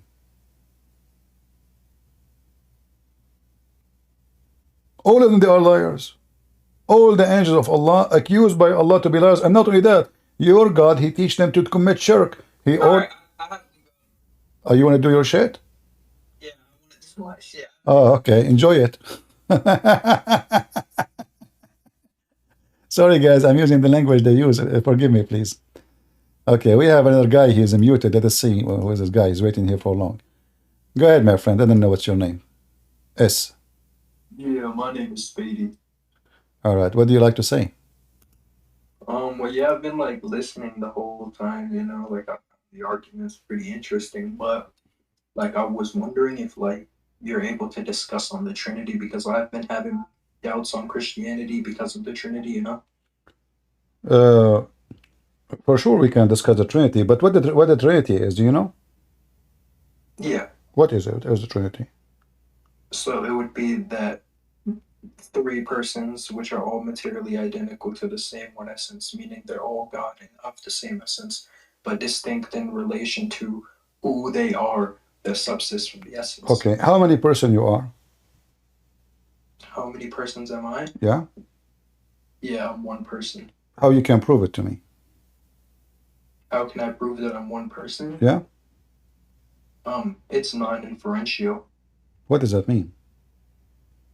Yeah, when I say non-inferential, I just mean that it's just known in virtue of not requiring an external. How it became known? Yeah, it's known non-inferentially, like No. See, let me explain to you. They say that you have a soul. Is that correct? Who's they say? People. Who's people? So you don't believe you have a soul? I don't know. Do I have a soul? Can you prove that? See, this is the question then. So, are you a Muslim? It doesn't matter what I am. No, it matter. So, are you a Muslim or not? Why are you going to Islam? It has nothing. No, my friend. You see, Muslims, they come to me and they claim to be Christians, but the fact you are a Muslim, my friend, and you are a potato. I can smell Muslim from a distance of 1 billion years. Okay, so now listen. So you said to me, how you can prove to me that I have a soul? Are you saying to me that your God Allah is a liar? No, who said that? Because the Quran says you have a soul. I didn't make any claim. No, you said who said so? You said who said so? Everybody, I said to you, do you have a soul? He said who says so? I said people. I said who people? Who can you prove it? You said to me that, but the Quran says that you have a soul. So are you saying you're a prophet? He lied to you? So Christian Prince, I came to you in this life because listen. Why? No, don't change. Don't run. Listen. So you said to me, who said so? So are you denying that you're God when he said that he gave you a soul? No, he lied? Who said so isn't declarative. No, you said who said so. That means you deny it. You don't accept it. Again, okay, Christian Prince, listen for the last time. Saying who said so is not declarative. No, you said to me, prove it. You said to me, prove it. Everybody heard you. I said prove that you have a soul. Yeah, that doesn't. Yeah. So do you reject the Quran? If I ask you to prove God exists, do you reject the Quran? So you rejected the Quran. No, I don't reject the Quran. Okay, let me ask you. Are we going to speak like genuine? Yeah, we are speaking genuine. It's you who's playing games. You lie when you came. Don't talk about genuine. You lie. You said you are a Christian. How was that lying? I just told you saying. No, you are a Muslim. You are a Muslim. You lie about who you are. So listen. No, that's not lying. So listen. Can you just tell me, Christian Prince? Can you tell me what this means when I said this? When I told you, it's mean you denied. It's mean you denied. When I tell, it's mean when you say to me, prove it. You said to me, prove it. Okay, wait. So Christian Prince, asking somebody. When somebody says to me, prove it, that mean he don't. That mean. It's genuine. Why are you interrupting? Yeah, I don't have time for kids. Sorry, you wanna go, you can leave. Either you want to talk like an adult, or I'm not going to waste my time with you. You said to me, prove it. The second you say to somebody, prove it, that mean you don't believe in it. Why you said to me, prove it? I said, do you have a soul? You denied it. He said to me, who said so? I said, the people. I said, who care what people say? I said, so you don't believe you have a soul? He said, prove it. You did not say, yes, I believe. So either you believe in the Quran, so obviously you're a hypocrite. Now let us focus on the soul. Remember, we will go back to you, but be mature. Otherwise, we can't continue. Do your God Allah have a soul or a spirit? So, yeah, again, so I just told you I never rejected anything. Though. Do your God Allah have a spirit? So if I ask you to prove God, does Do your God have a spirit? I asked you about the Trinity. You said we're going to. I am explaining the Trinity. Trust me. I'm explaining the Trinity. I'm not defending. I do not need to defend my religion. You idiot. Your Quran confirmed the Trinity. You're a donkey. I'm going to show you. I'm showing you slowly. Okay. So, do your God Allah have a spirit? Yes or no? What do you mean by spirit? Huh? He's asking me what spirit again.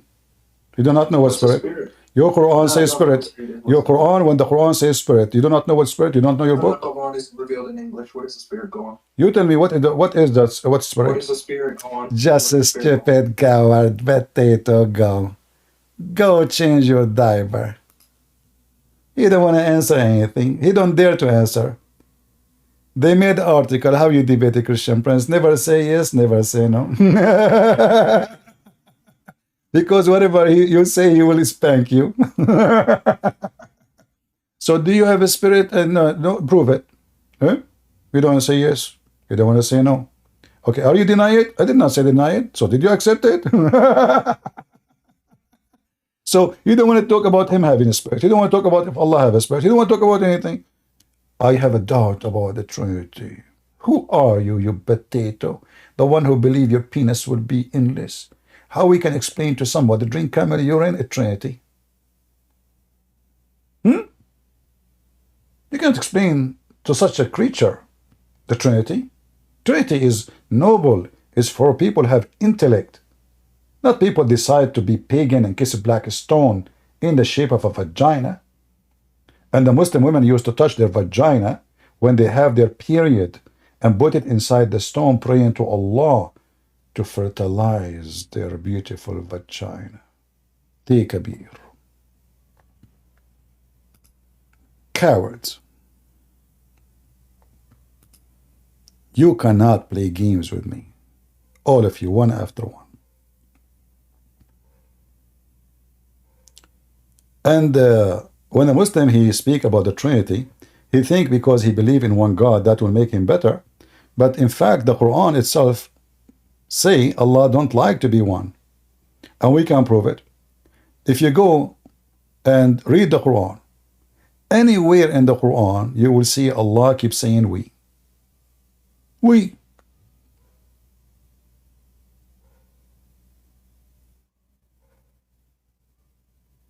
All the Quran.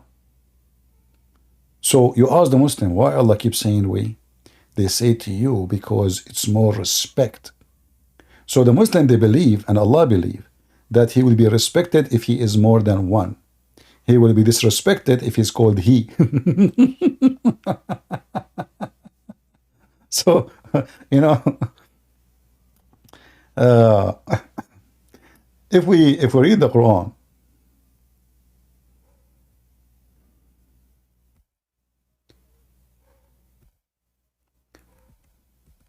let us see where we will go.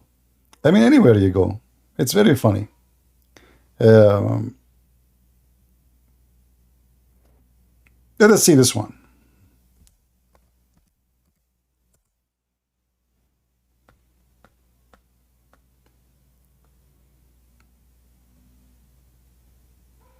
All those verses in the front of us is showing us something weird about this God. The word we is involved everywhere. So if we go here as an example, not limited. Let us take this one. And indeed we have sent down to you manifest ayat. Who is the one who is presenting, Mr. We?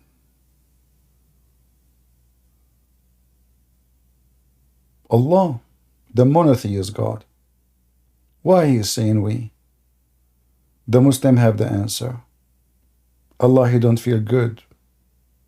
So he say we, so people will respect him more. So Allah is not respected for being one. Allah respected by having fake we before his name. Otherwise, why Allah will use a statement which is a fabricated we? Either Allah is many or he is one. Calling yourself we to be respected, showing that you have no self-confidence of your identity and you are not comfortable with being one. You are more comfortable with being we. Is my voice coming good? Am I heard? All right. And we have all over in the Quran, Allah keeps saying we. And then if in the Bible God, he said we, well, we Christians, we believe in the Trinity. And if you cannot understand the Trinity, well, how come you cannot understand your God?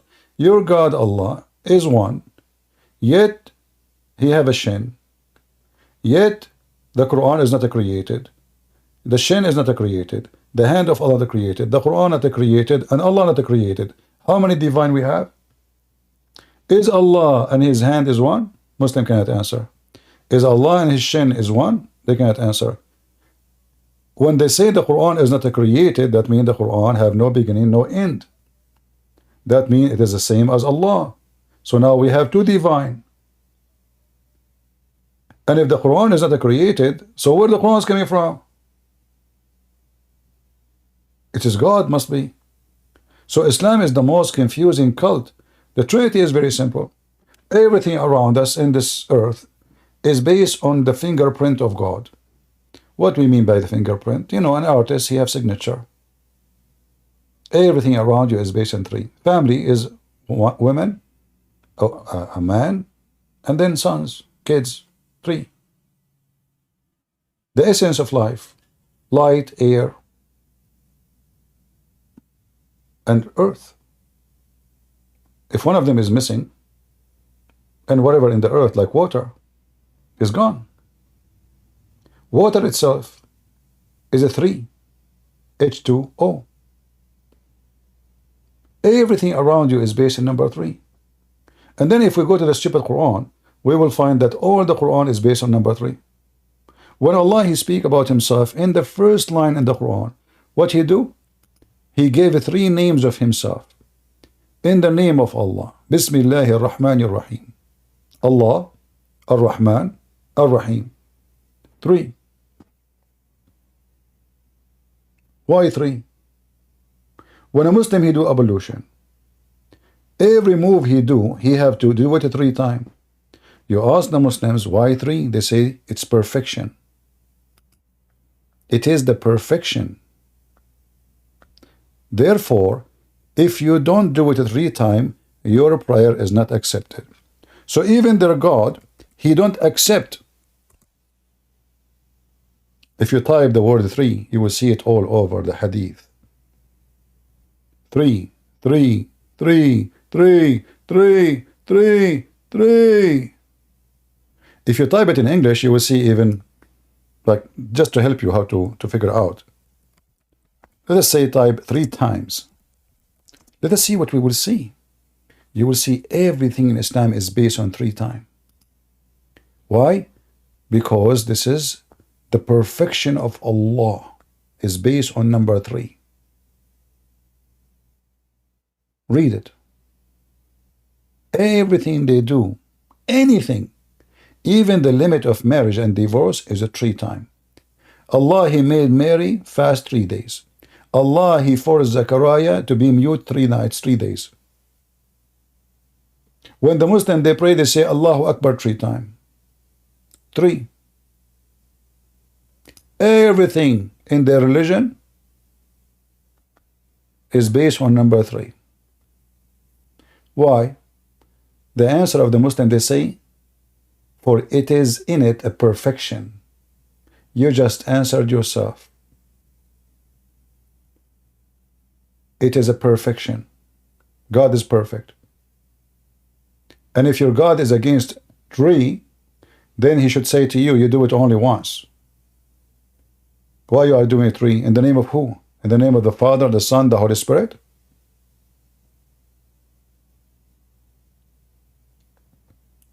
So to explain the Trinity, it's very simple. This is how God he is. God is a 3 and 1.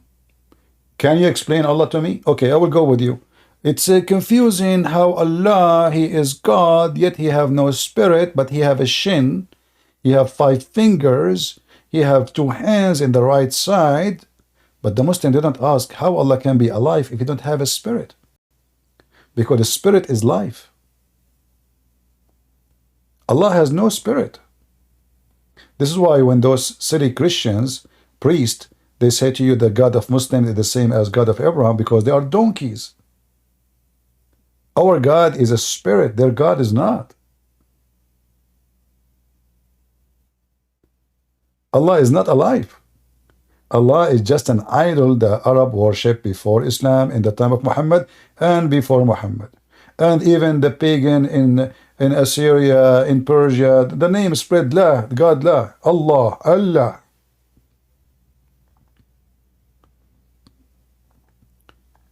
So when a Muslim he come to talk about the Trinity, he is trying his best to avoid the embarrassment of Islam. He's still here. I will let him talk again. I give him a chance. Maybe he is going to repent, and instead of kissing the black stone, he repent to Jesus who forgives sin. Can Allah forgive sin? That's a good question. Let us give it to him. Abdul, can your God forgive sin? You are unmuted. But wait, okay, so you just brought up many topics. Which one do you want me to talk about? Can your God forgive You brought sin? up many bad points. Can your God forgive sin? Fuck the Holy Spirit. I'll piss on that shit, bitch. Here, see? Fuck.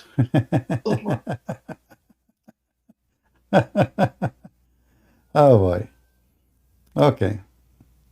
No problem. From their fruits you shall know them. And by the way, they say that the Holy Spirit is the one who sent the Quran to Muhammad, and he just said the F word to the one who gave the Quran to Muhammad. No comment.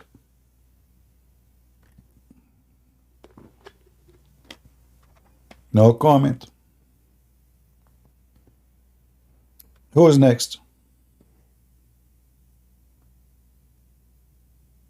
And remember, by the way, the one who insulted the Holy Spirit, the Lord, he said, his sin will not be forgiven. This person, I guarantee you, he is in hell.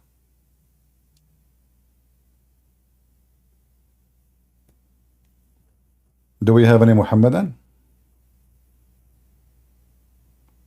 Do you notice that each one of them, they come one after one, and all of them, they try their best to change the topic in the speed of light? Do you notice?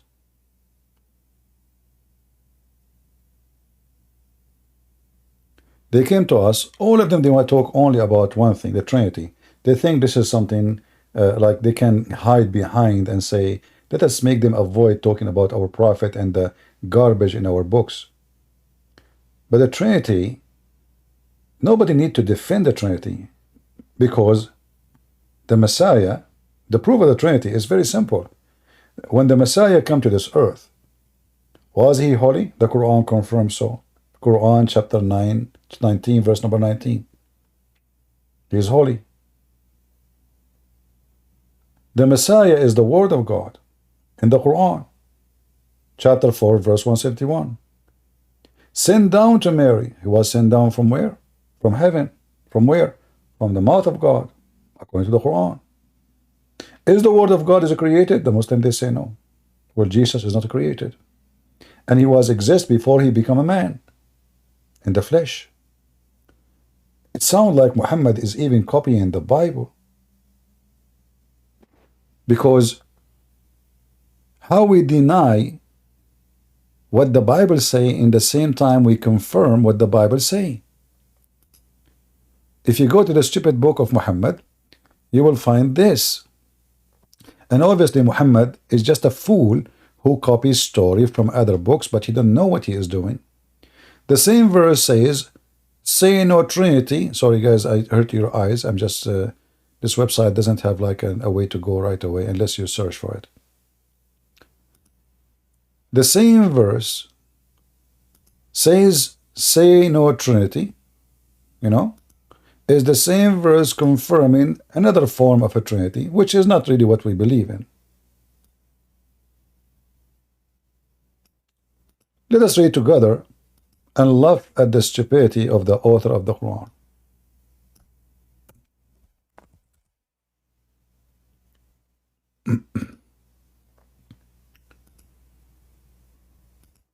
And you will notice, by the way, each Muslim translation gives you a different book. As if the Quran is 100 Quran or 1,000 Quran. Why? Because the Muslims, they try to cover and duct tape the stupidity of Muhammad in the Quran. So if we go here to the verse again, you will see the following. This is the verse which is against the Trinity. O people of the book, which mean us, commit no excuse in your religion, nor say of Allah aught but the truth. Christ Jesus, the Son, by the way, doesn't say Christ, it says Isa. We don't know who is Isa. The son of Mary, between two brackets, was no more than. That's not true, right? By the way, it doesn't say that. It says he was a messenger of Allah and his word. Is Muhammad the word of Allah? No. Is Adam the word of Allah? No. The stupid Quran even say that Adam and Jesus are very similar. Really? Yes. How? Read with me. The smart Muhammad, he decided to refute the Christians once for all. So he gave them this verse, which is very laughable and stupid. Chapter 3, verse number 59. The similarity of Jesus before Allah is the same as Adam. He created him from dust, and he said to him, be, and he was. Anyone notice how stupid this verse is? Who noticed how stupid what the verse itself contradicts the verse itself?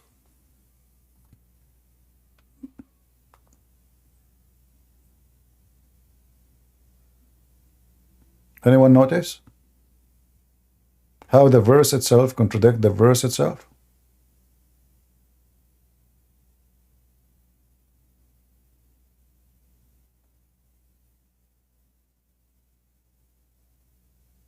Who wanna help me?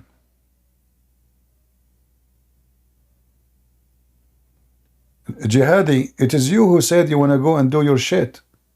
I could not explain. Potato. So guys, look at this. It says he created Adam from dust, and then he said be. So what's the point of be? So imagine I build my house from dust. I make mud. I mix the mud. I build a wall. I make them a brick. And then I say to my house be, and my house was.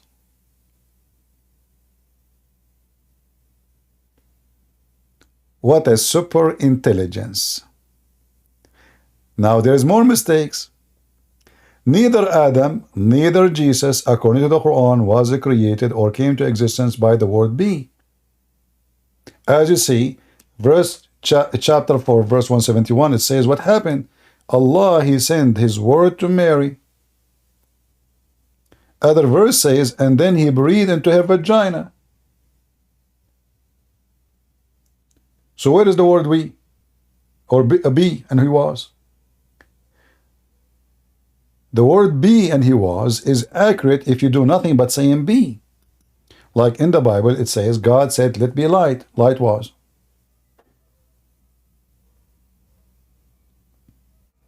God said, let be light. What happened? Light was. Not using hands and making mud or blowing in the vagina of Mary, as the Quran said. So this verse here is just a statement of a fool, because Allah never, I challenge any Muslim to call me right now And tell me, is this verse accurate? Did Allah create Adam by saying B? Who wanna join us?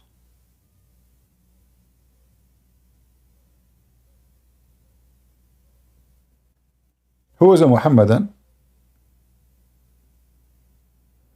He can join us.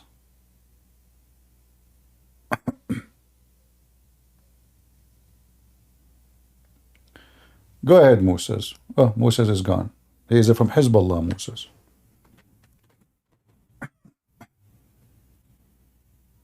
Hold on. Don't say that, okay?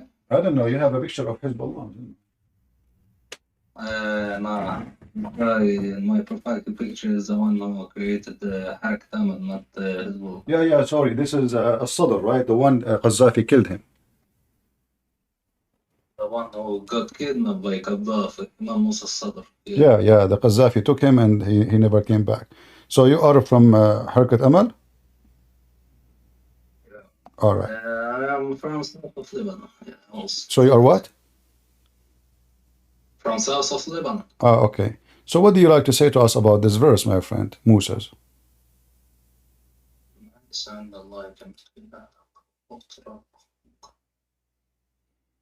Yeah, I was got invited by my friend and they told me to raise my hand. I know, but what do you think about this verse? So what we will do? We have coffee together. We have a topic. So what do you think about this verse? Is this verse accurate? Did Allah really create Adam by saying to him, be, and he was? Or by making mud by his hands? And then he dried him for 40 years. And then after 40 years of drying him in the sun, Allah, he blow in him his spirit. And then even Adam, he says to Allah, finish me before the sun set.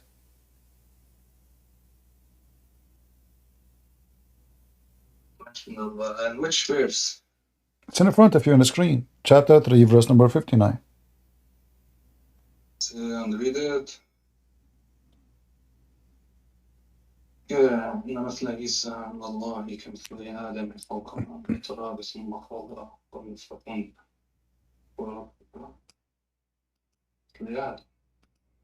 Okay, so basically it's about كن فكن يعني يعني عندما يأمر الله شيء يكون مثل ما بده فبيكون. شو ما بده؟ شو هيدا يا خيي؟ شو ما بده؟ Give me an answer. What شو ما بده? Listen, give me the answer. Is that how Allah created Adam?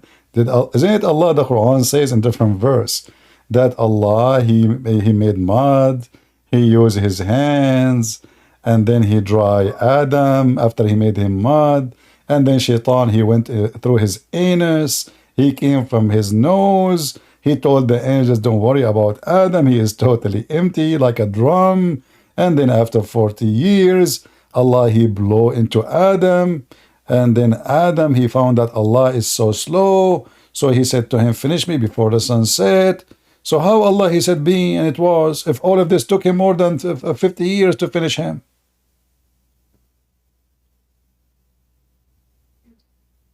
Also, about the other verse that you are mentioning right now, what is the name of the verse and the number? Which one? About one? About Allah create Adam with his hands? Huh? Yeah. All right. Here we go.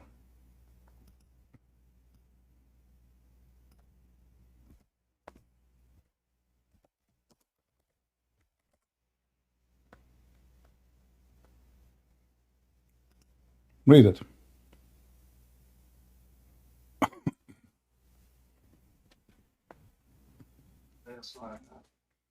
This is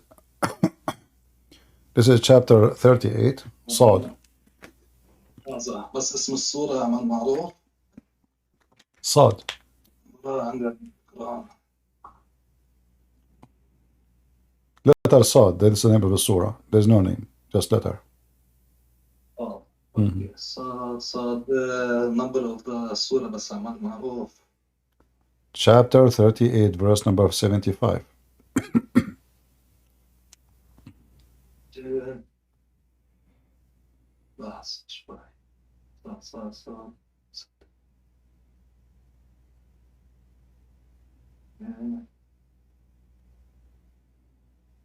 لحظة 75 مش هيك؟ مش هيك يا أعمل لك الرقم الصورة. I told you my friend chapter 38 verse number 75 هيا 38 أوكي. صفحة 453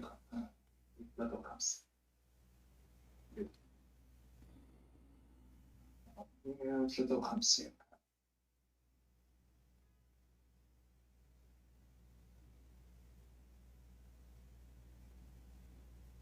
ورقم الآية Oh, how many times I need to say it to you? 75. الوقت متأخر فهمت ليه لأنه It's okay, it's okay. It's okay. ماشي. ما تأخذني ولا يهمك ولا يهمك. لحظة 75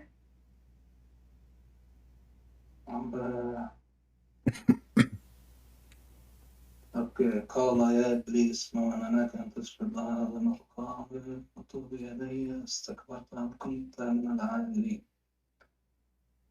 اوكي سبات ابليس. Go to Iblis. Allah is saying to Iblis, why you did not bow down to Adam, the one who created him with my hands? So did Allah say to Adam be and he was, or Allah use his hands?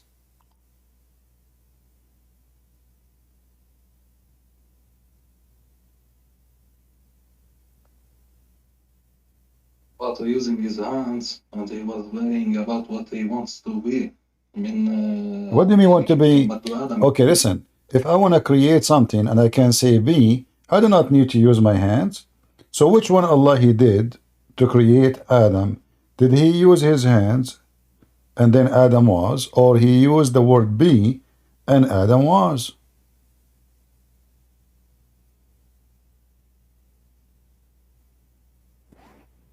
كم في فكرة عيدة لا سمحت بس. Hold on, guys. In Rambo, is the podcast working in Rambo? أنا المشكلة لك هلا أنت عم تقول لي عن القصة عن ولا شو وسط الحكي عنه كنت فيكون. إيه. So كان مثل ما بده. what كان شو ما بده يا خيي. اسمع. When God he created Adam, did he use his hands or he said be and he was?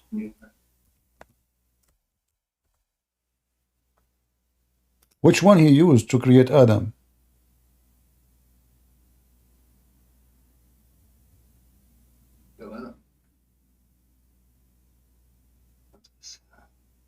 Hold on, let me see a tafsir about it.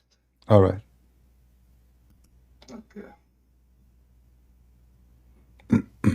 Well, I'm not a scholar to explain it to you, but it's about being Adam to be like in the shape that what God wants.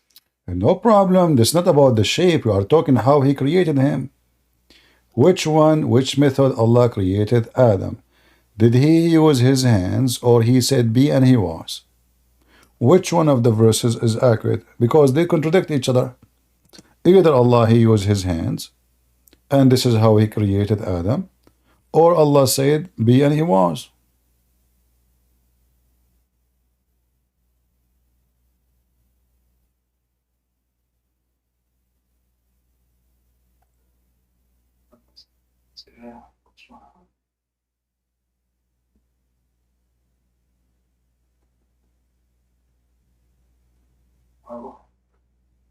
Okay, I'm searching about, okay? Just give me a minute. ولا يهمك.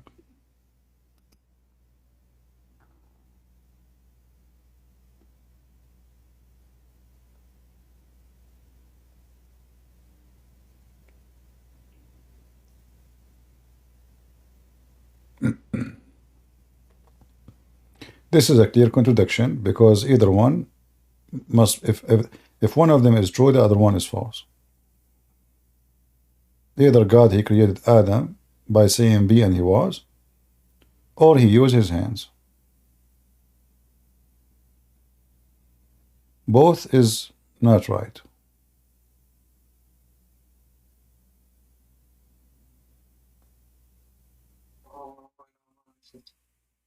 Hmm? Okay, the explanation about it says that جمعه له بين الأمرين فخلقه بيده ثم قال له كن فكان. That's a nice interpretation. So guys, he said that in the interpretation he says, listen, guys, listen to what he said. He said the tafsir he's reading saying that Allah created Adam by his hands, and then he said to him, be, and he was. But already you created him. You already use your hand, and the guy is a created, so why you are saying be? Like, I built my house with my two hands, and then I said to my house be, and my house was. مو says شنو هذا شنو هذا talking about the God. huh? Yeah, it's the same. Talk about Adam, not about God now. We are using bricks. Your God here used salsal. Salsal is the bricks material. So your God, he using the bricks material. So same as a house. When Allah created Adam, Adam was empty for 40 years. Listen, I will show you another verse just to make it more simple for you. And as long as you are a Shia, you can read your Shia interpretation. I have no problem with that. Here we go. In the Quran, oh, let's see different one. Hold on. In the Quran, it says in the verse, let us see which one we will use. Let us use this one.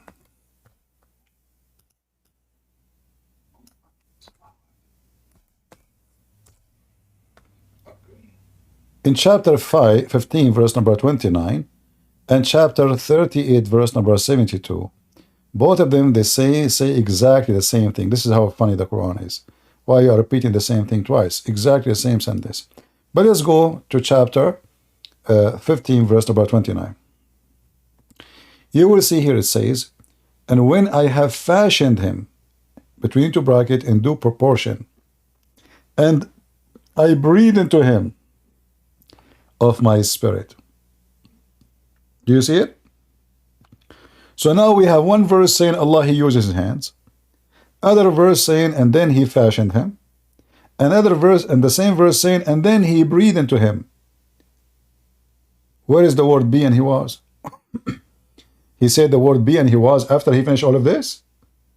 But the guy is already created.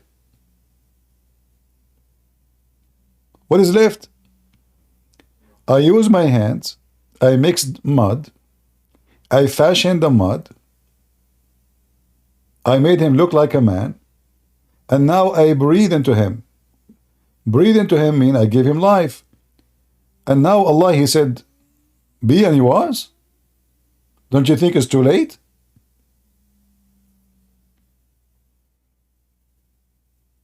Hold on, let me read it. Let's see the explanation about it. So, هذا 15.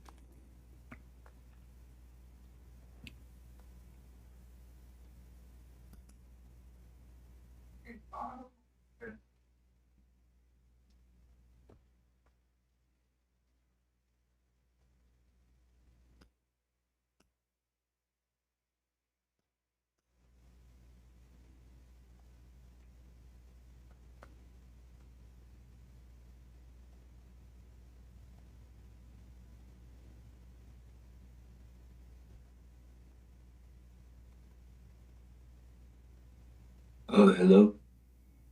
Yeah, go ahead. Oh, my bad. I didn't want to interrupt y'all, but I'm just here to ask a question real quick because I know y'all be busy. But I'm like new to Christian. I just got out of jail recently, and Okay. like I had my Bible in there. I've been reading it heavy, and since I got out of jail, I just been like researching a lot about religion.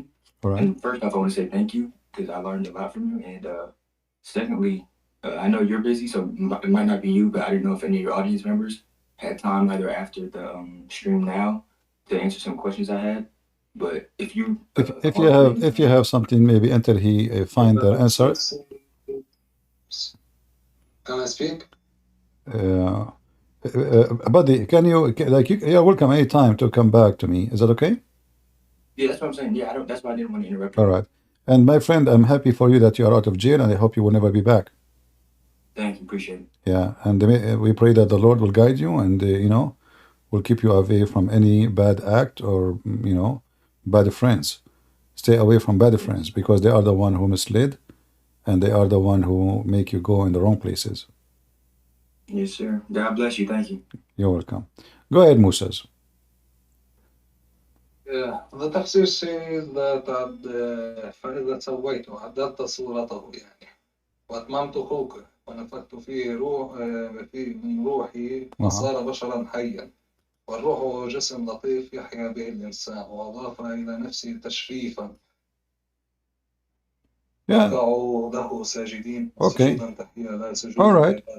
So Allah, he used his hands, he created the mud, he made it, he fashioned it, and then he breathed into it. So how the Quran says Allah, he said be and he was. How in the world this is happening? This is a clear contradiction for the Quran. If I use my hands, and now I fashioned the mud, I use my hand to make mud, and then I use my hand to fashion the mud, I make Adam statues. Adam now is made of a clay. He looked like a man, but he is not alive yet. Then I breathe into Adam. So how the Quran says I said be and he was?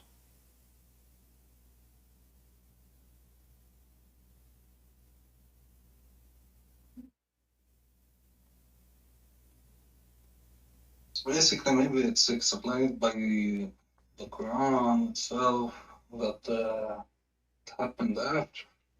Which one happened after? And when he did it with his hands. I mean, يعني بعد ما سوى شكله رجع نفخ في الروح. رجع من بعد من حياكم. Okay, but what the point? Guys, let me translate. Let me translate what he said. Guys, he said, so Allah, first he used his hands, then he fashioned, he used the mud to fashion Adam, he fashioned Adam, then he breathed into Adam, and then Allah, he said, be and he was. But already he exists. He already breathed into him. Adam is alive. So what the point of seeing be? So I made mud, I made a brick, I built a wall, I finished the house, and I breathe into the house, which means I put light, I put whatever inside the house, and now I say to my house, be house, and the house was. But already I did all the work.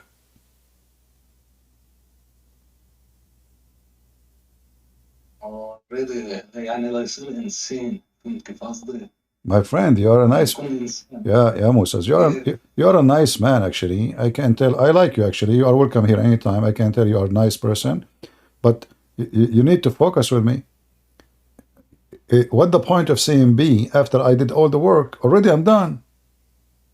So imagine, Moses, I am making, I'm making salad.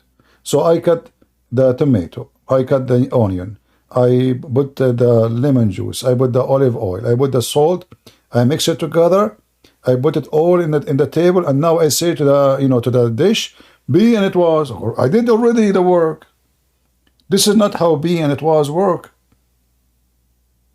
Be and it was. فيك تبعت لي اياهم ممكن بس اعمل معروف برجع شو اسمه بس بدي اتاكد من الشغله ودرسها. Okay, write them down. Moses, write them down. I showed you chapter 15, verse number 29. Write it down. And I showed you, yeah, chapter 15, Al-Hujr, and verse number 29. You wrote it down? Note? 15, 29, and then chapter 3, verse number 59.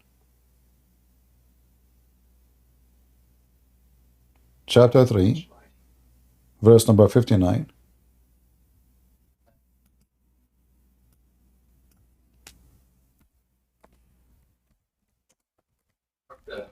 All right. And then, يعني بدي اشوف واشوف بعد.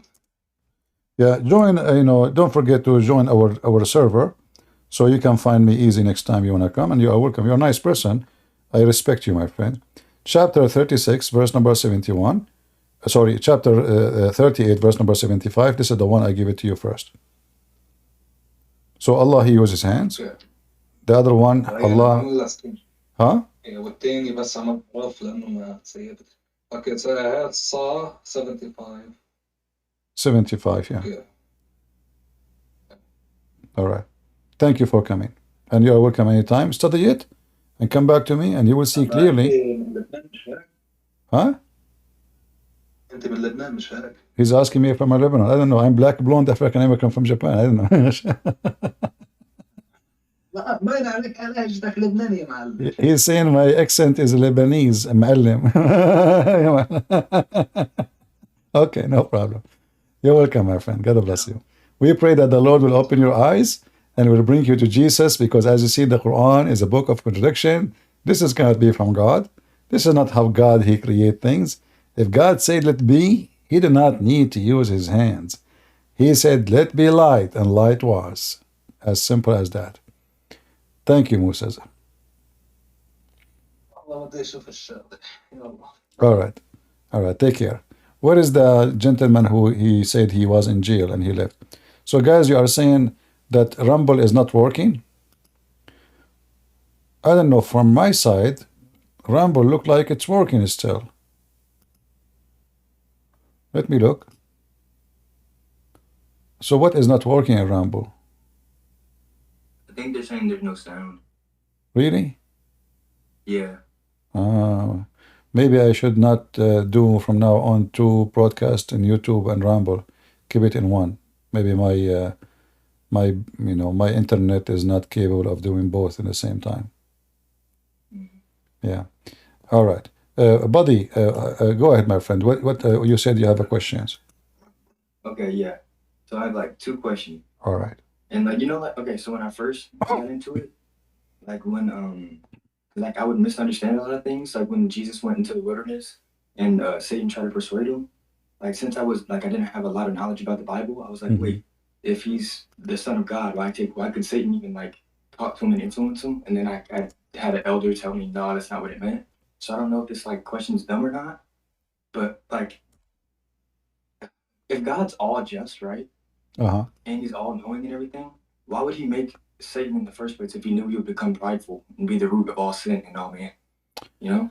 You see, if you read the Bible carefully, God did not create Satan. God created an angel.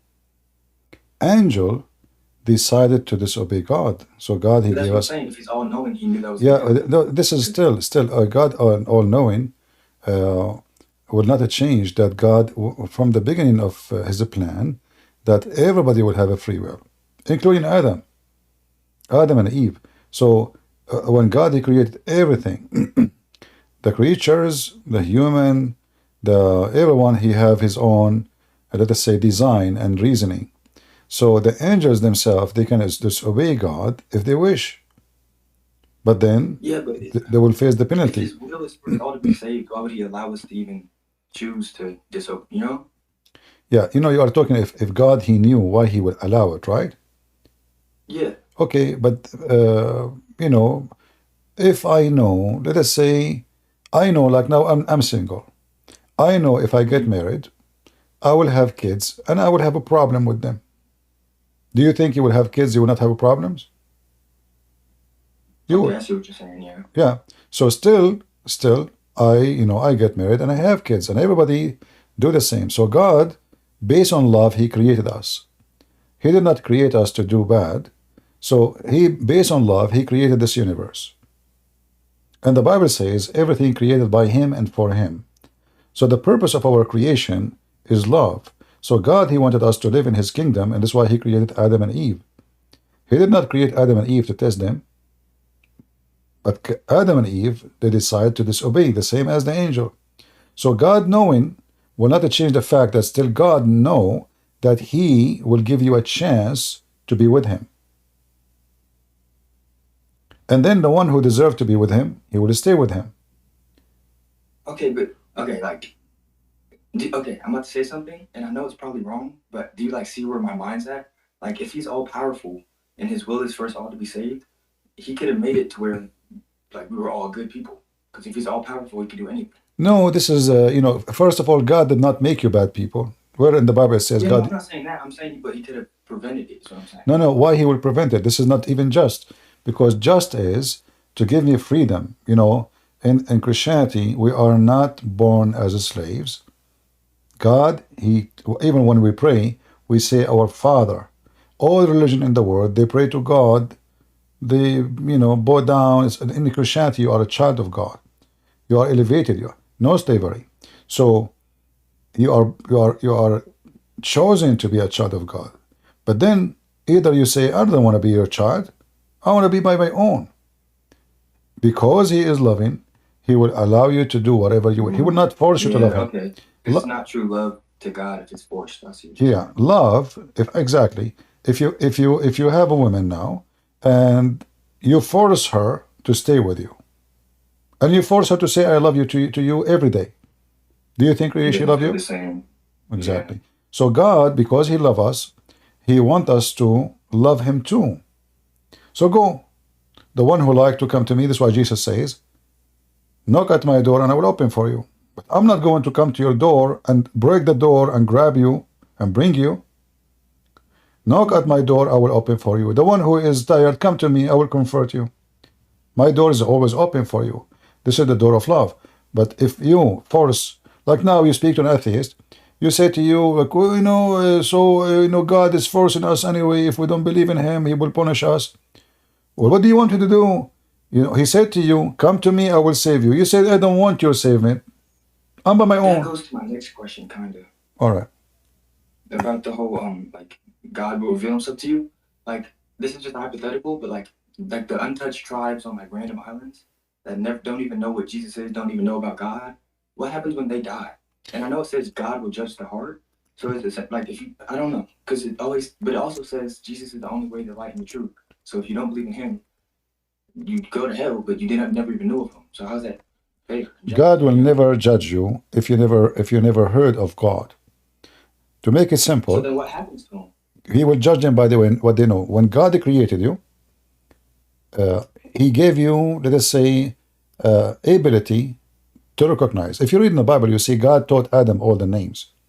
What does that mean? Is that about like He taught him this is a refrigerator, this is a table? No. He taught Adam the names of what is good and what is bad. So He gave him education, certain education. Human being, by nature, if I see blood, I get disgusted. If I see somebody is bleeding, I feel bad for that right away. People even, they might even faint just for seeing somebody get killed. They cannot take it, or they see nightmare. So why is that? Because simply when God created us, He put inside us a certain knowledge of bad and good. But if you never heard of Jesus and never heard of God and you live in the jungle, still you have that within you. You are still created by God, and you will be judged only by what you know. Remember, we said that God is about just. And just mean, and just mean, I'm not going to punish you if you never have the law. Like even the government, before they start practicing a penalty of law, they have to publish the law, and then they give it a date, like they say next year, this law will be, so everybody will know, and nobody will say, I do not know it. So if government, they do that, which is always, usually they are unjust, how about God? So God will judge you only by what you know. Only. If you do not know, God is all merciful. This is why even a child, let's go to a child. A baby child, he is born yesterday, he died tomorrow. Why he would be? How's that just? Like what? No, this is just. I wish it happened to me because I will go to heaven. You see, I because guess, yeah, that's kind of, yeah. That's because like, God is just, He will not send a child to hell because he did not get his chance to choose between right and wrong, and he did nothing wrong. That's why Jesus says, I say to you, if you don't become like those little ones, you will not enter the kingdom of my Father. And what talking about, he's talking, it's not talking about being an age, he's talking about becoming innocent, become like a child. You become a person of not no evil you think about. So a child usually is not an evil person. He do not even know what evil is. Even if he do wrong, he did it because he don't know. Like he might grab a gun, shoot. He saw it. He think it's a toy, or he's a child. He don't know. So when you are a child, you are in the stage of love and mercy. When you grow up, now you are in the stage of testing. If you pass the test with your own free will, then you go where you should go. You go where you belong. It's always I say, fly go to the garbage, bees goes to the flower. So if you are a fly, you're free. God gave wings. And you choose to be a fly or you choose to be bees. And you go wherever you want to go. My bad, I feel like I'm talking forever. I got one more question. All right. When it's like in the Bible when it says God makes no mistakes and he's never changing. One, well, I guess it's kind of a two-parter, but one, if he's never changing, then why does there have to be an Old Testament and New Testament? Well, this is not a changing, a human being. Let me explain to you. Like when God, he created Adam and Eve. Did God give Adam a book? No. In fact, he did. He gave him just little things. He said, don't eat from this tree. That's it. Right? Oh, I thought you meant like a yeah. So you remember a second ago we said, God is just. He will not punish you unless he gave you the law. Correct? Mm-hmm. So the law is given to the human is based on the stage of his life. When the time of Adam, when Adam was kicked out of heaven, okay, now he is Adam and Eve. There's only one man and one woman. Can we say that the one who sleep with his sister, he will go to hell? We cannot. Because there's only one man and his children. That was always weird to me. You understand what I'm saying? Yeah. Yeah. So the law, the God did not change.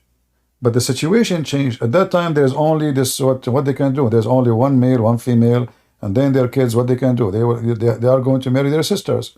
So at that time, marrying your sister never was sin, never considered sin, and never considered something incest. But in reality, it's incest. You're having sex with your sister. Yeah. By time, when there's many people, now there is no reason for this. Now the law came. So when Jesus came, he did not destroy the law and did not change the law. He said, I came to fulfill, not to destroy. Every time have its his law, and you will notice that when Jesus came, he perfected the law and he made our life. What the Messiah he did actually, he brought us all back to our humanity because we lost it. We became evil. Everybody think of himself. So if you practice one sentence of Christ, just one sentence, the whole world will be paradise, literally. You will not go to jail, and you will not be wanted, and you will not be arrested, and you will not have enemy, and you will not kill, and you will not lie, and you will not steal. If we do what? If we practice one sentence of Christ, love your enemy. If I love everybody, I will never hurt anybody. If I love everybody, I will never do bad to anybody. And then if everybody love everybody, then nobody will hurt me too. That is heaven. And that is a Christ.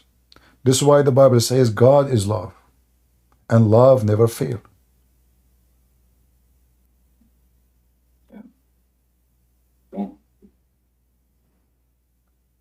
Okay. Well, I appreciate you, man. You're welcome, my friend. I pray that you will stay in the right place, and please don't go back to jail, my friend. You know, Yeah, no. time, life cannot be wasted. And do good, live good, have a family, be blessed by the Lord. You know, love your neighbor, love everybody, be a person who people appreciate. Your kids will be proud of you. Live as God wanted you to be. Yes, sir. All right, my friend. God bless you. I'm gonna pop in the next time you go live again. I'm gonna let somebody else come up here, but I got some more questions, so I'm gonna ask you. But thank you. God bless you. Have a good night, man. You too. Take care. All right.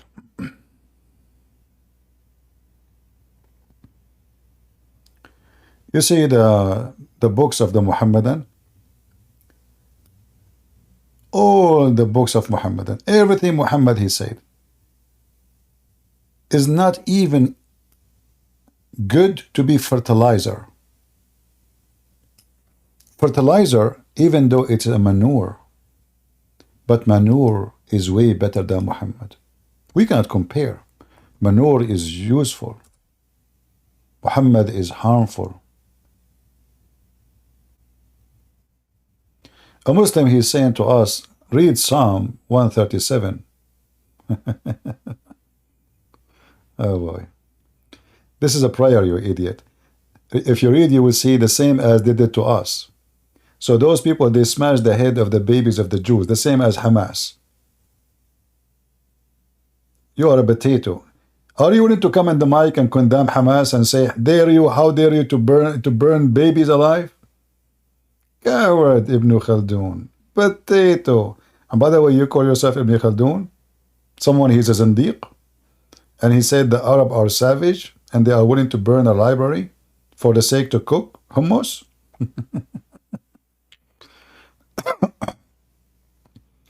And by the way, talking about smashing the head of the baby, do you dare to call me Ibn Khaldun and talk about this topic? Guys, do you think Ibn Khaldun, he dared to join me and to talk about smashing the head of the babies? Who wanna bet that this coward will not dare to come and talk about it? I challenge you.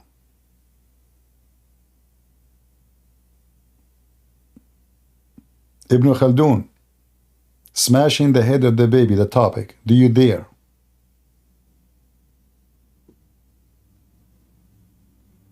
Are you playing dead now?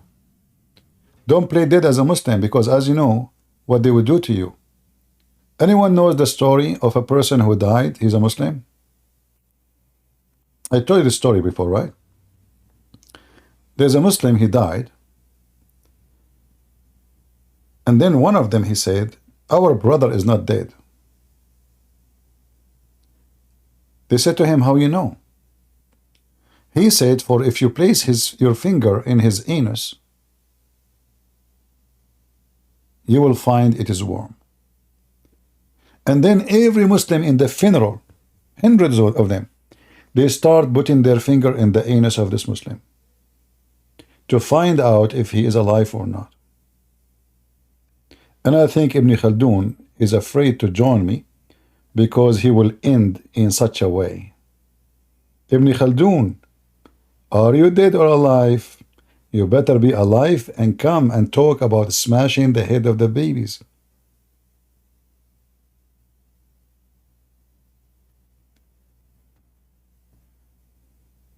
Are you there?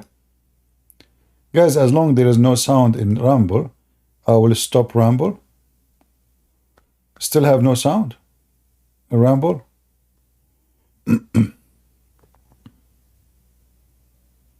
Still there is no sound in Rumble?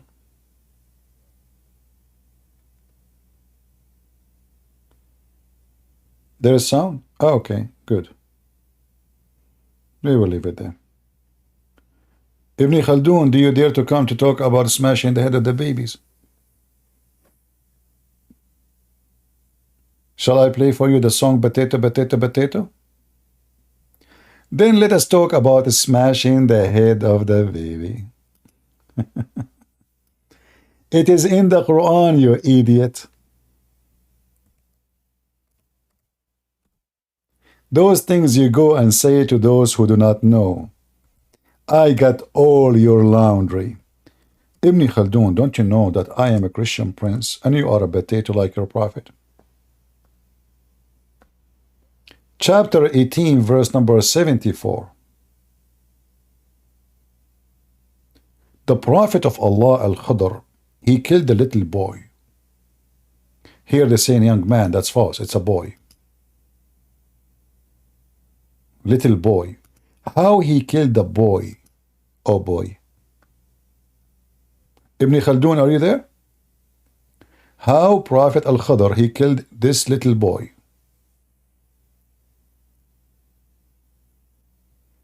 Is it true he smashed his head on the wall? Potato, potato, potato, potato, potato, potato, potato, potato, potato. Chapter 18, verse number 74. Shall we go? Yes, brother. The Muslims, they got us busted. Oh boy. Yeah. Read with me how your prophet, he killed the boy. Oh boy. So when they arrived, they found a boy playing with other boys, whom his face was fierce. Al-Khadr slew him by slitting his throat with the knife while he lay down, or by tearing his head off with his hand, or by smashing his head against the wall.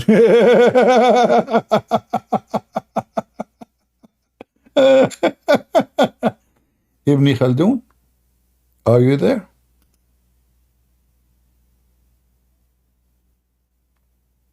Are you there? It's in your book, you idiot.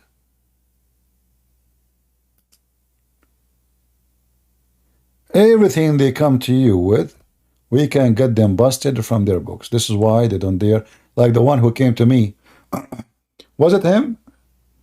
The same guy who, you know, the coward? It's him, I think. He mentioned Dawood. We say, okay, it's a story in your Quran. No, talk about it. He mentioned the prophet commits sin. I said, okay, your prophet. He would change topic. They change topic in the speed of light.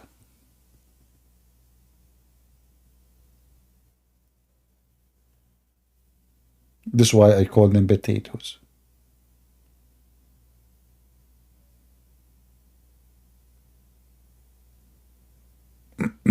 Any Muhammadan?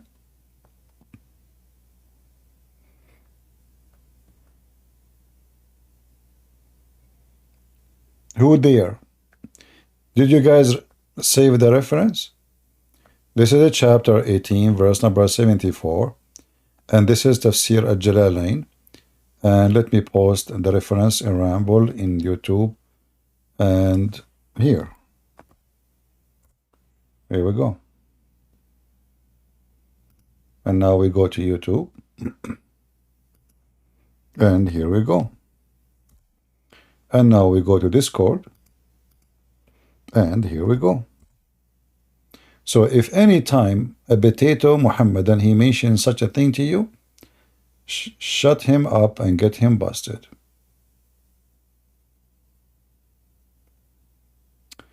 Tafsir al-Jalalain reliable? Well, obviously in Islam nothing is reliable, including Allah and His Messenger. I mean, look at this. Is Tafsir al-Jalalain is reliable, brother? So why you put it in your Islamic government website and you teach it in university and you know, let us read Tafsir. Suddenly even Tafsir is not reliable. So what is reliable in Islam? I want to know what is reliable in Islam then. Nothing. Is Allah reliable?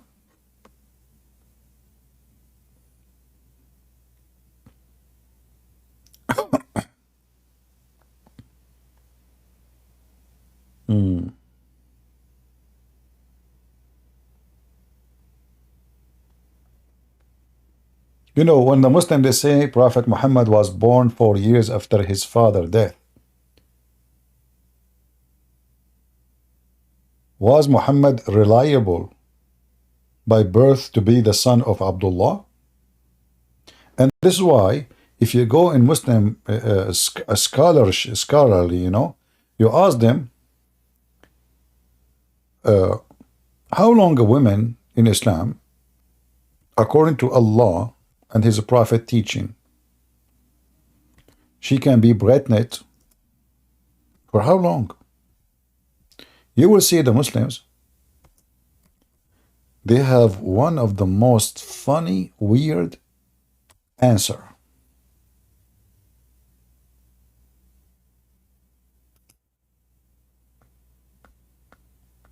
Seriously.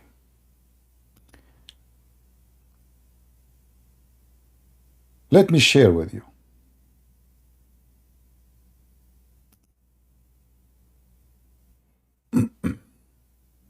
And don't forget, Allahu A'lam. Allah knows best, brother.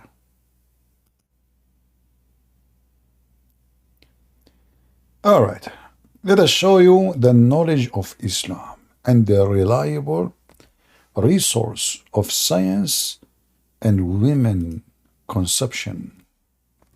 Who knows better than Allah? Nobody. Al-Islam su'alun wa jawab. Islam, questions and answer. Translate.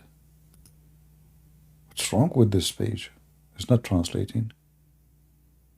Come on. What?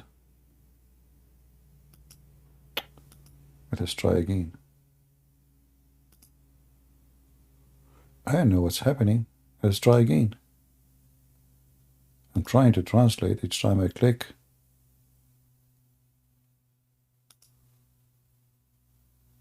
What the heck?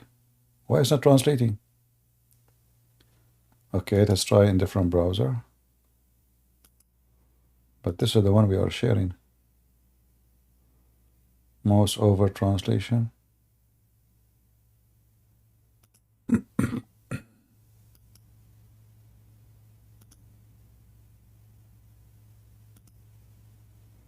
I don't know what's going on. But anyway, guys, I will post the link for you. And you can use your own translation in your phone. And you will see that the Muslim believe that a Muslim woman, she can be pregnant for 7 years, 8 years, 10 years, unlimited years. Let me see if I can find different different website. Give me a minute.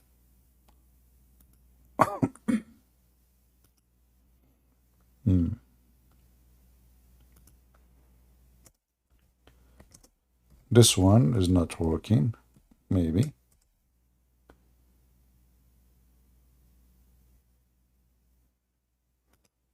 Okay, let's see.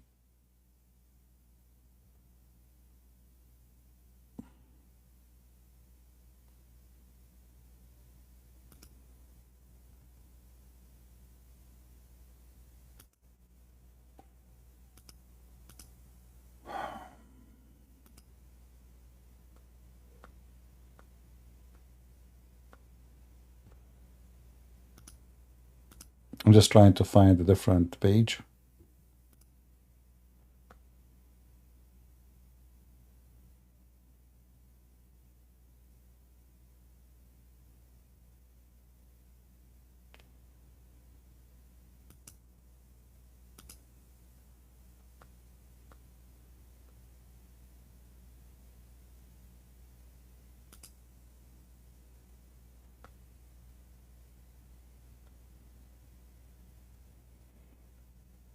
I mean, I don't know why.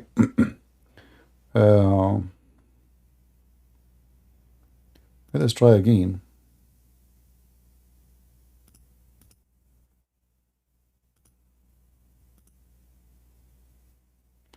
Does the translation work with you guys, or only with me is not working? Anyway, here it says number 1, number 2, number 3, number 4, number 5, number 6, etc. Here it says starting from 1 year, 2 years, 3 years, 4 years, 5 years, 6 years, 7 years, and no limit of how long a woman she can carry a child. So you can copy this part when you open the page, and you read it from where it says 1, 2, 3, 4, 5, and you will see it. Only in Islam, only in the knowledge of Allah, a woman, like imagine guys, you married a woman, you divorced her 20 years ago. She called you. Hello, honey. Who's talking? I'm your ex-wife, Susu. Okay, Susu, why you are calling me? What's up? I'm in the hospital delivering your son. Like, what the heck? I did not see you for 20 years. What are you talking about? This is your son. How are you doing, my son? I did not see you for 20 years. Don't know you, the Prophet Muhammad, he says the women, she have unlimited number of years to hold the sperm inside her? What? And this is what the page in front of you is saying. You can open it in your site. I post it in YouTube. I post it in Rumble. Open it, translate it, and if I'm lying, get me busted. And let me post it again. How many of you opened the link, guys? Did anyone open and translate?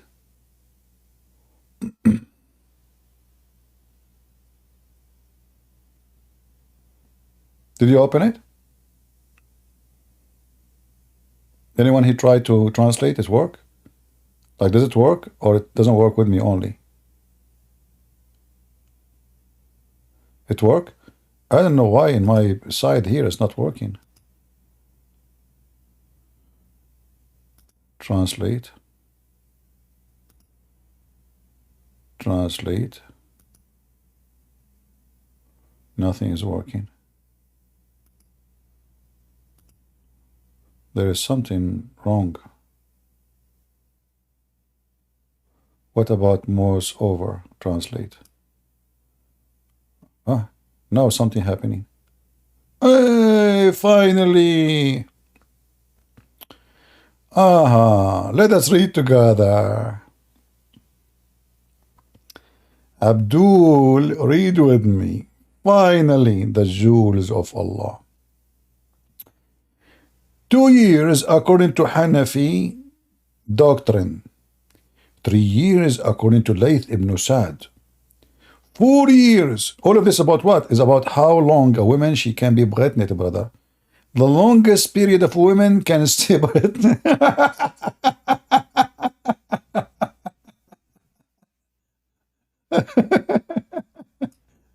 and they want us to explain the Trinity.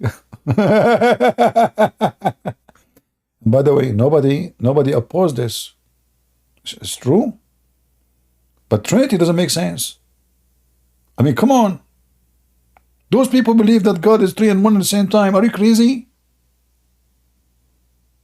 But this is makes sense. So, 2 years according to Hanafi, 3 years according to Abu Layth, 4 years according to doctor of Shafi'i and Hanbali. This is Mimi, Hijab, and Fifi, both. 4 years. And then 5 years according to Maliki, 6 years according to narration authority of Azhar and Malik, 7 years. That's like auction, man. Honestly, it's like auction. 7. Now we are talking about a woman after you divorce her, she can have a baby from you 7 years after you left her. 7 years after you left her. Ibn Khaldun, join me and let us talk about Exodus 21:7, and I will show you the same in your books. You Muslim, you forgot that your prophet lived between the Jews and was copying them? You are a potato. Let us continue. Let's continue. Coward, potato. And there is the last opinion, and there is no limit.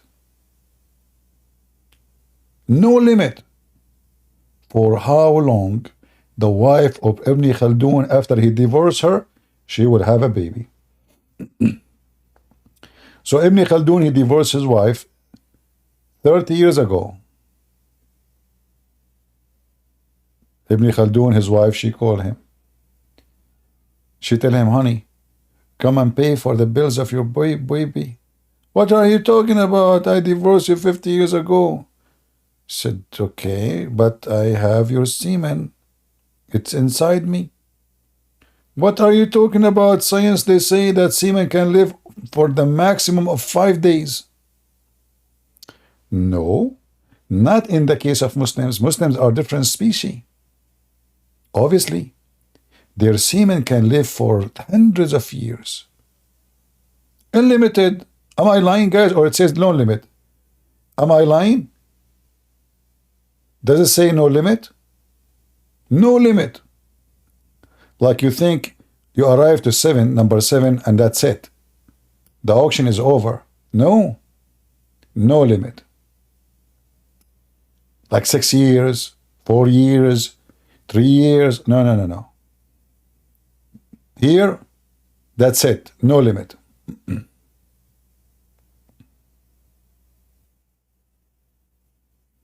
Any Muhammadan?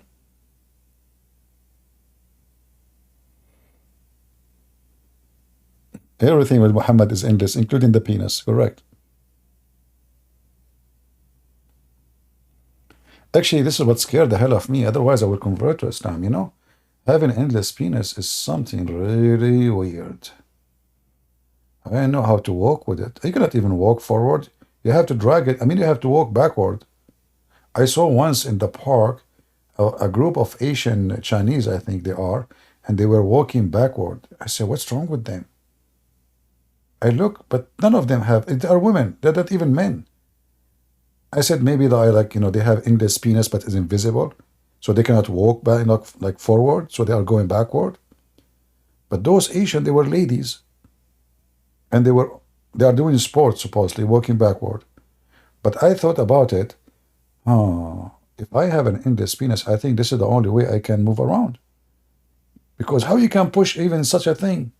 How you can even drag it? And what make it more funny, it's very thin. We would have a macaroni penis. Your wife in heaven, she will say to you, honey, can I play with your macaroni?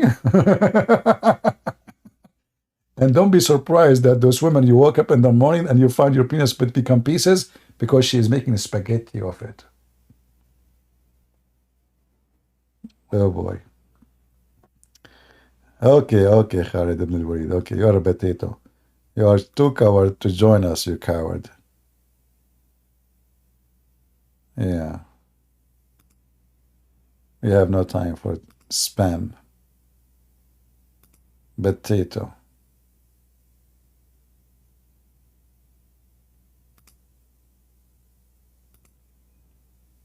Who is a Muslim man who his mother did not give birth to him 800 years after his father divorced her? I mean, those are people who believe that their orgasm will stay for 70 years. Just the orgasm. Which is very short. Only 70 years.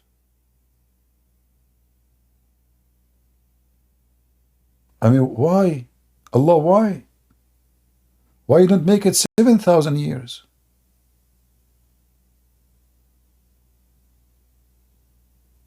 What's wrong? Why Allah is so cheap?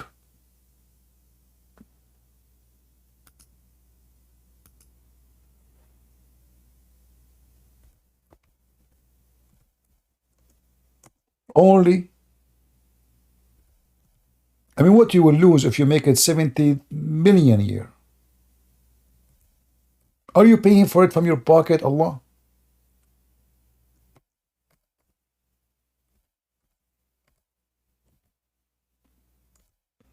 And as you see, Muhammad,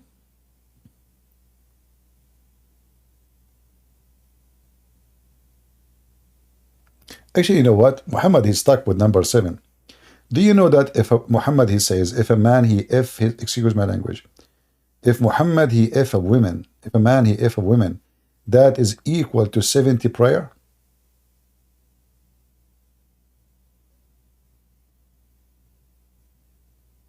Is that correct?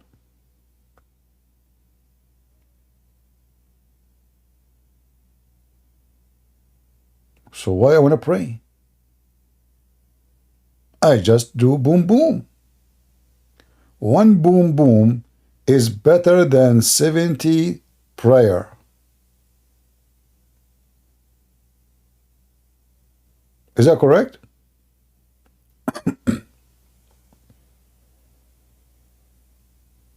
Muslim, is that true?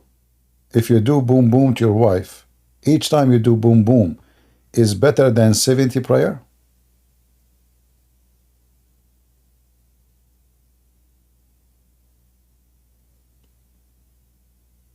Who wanna see the reference? Should I show you? Hey Muslims, who wanna challenge me? Who wanna challenge me?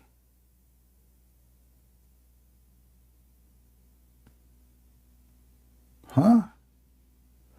Let me look for it. Hold on. I just remember this.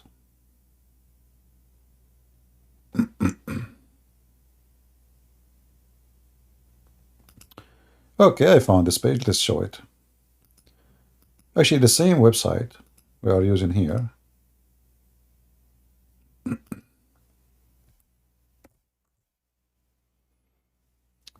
Translate for us, please.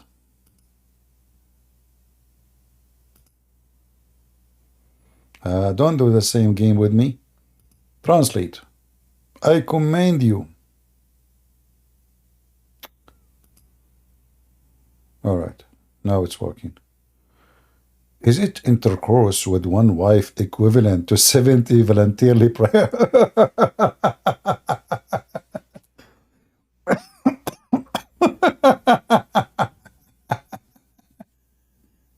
This is a religion, Muslims? So now you go to your wife. Hey wife, it's time for salah. Let us not to do salah and do boom boom. And now if they say to you, brother, why you are not coming to the mosque? Shouldn't you come pray 5 times a day? So what do you say to them? Huh, idiot. There's a better way to do salah in Islam. What are you talking about, brother? What do you mean better way? Brother, don't you know that one effing to your wife is equal of 14 days of a prayer? Just by doing boom boom.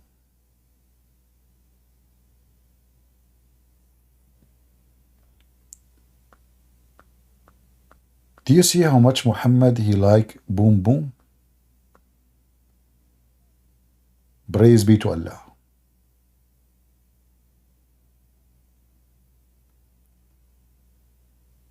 Who won the link?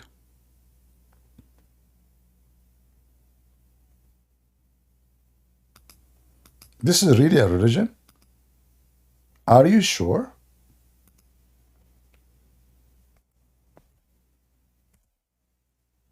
Are we learning? We will post the link in Rumble and YouTube.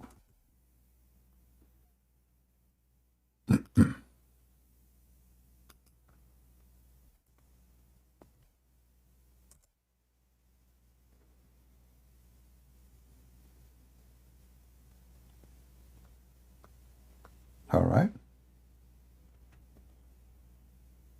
We have to admit Islam is the religion of boom boom.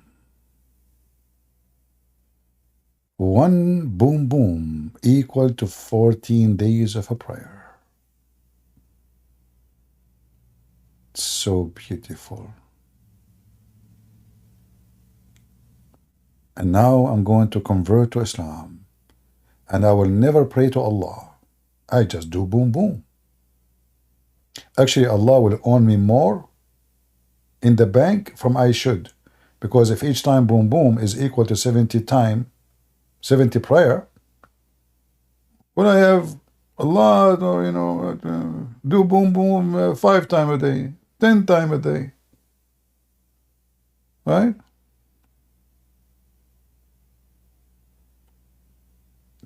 Any boom boom, Abdul?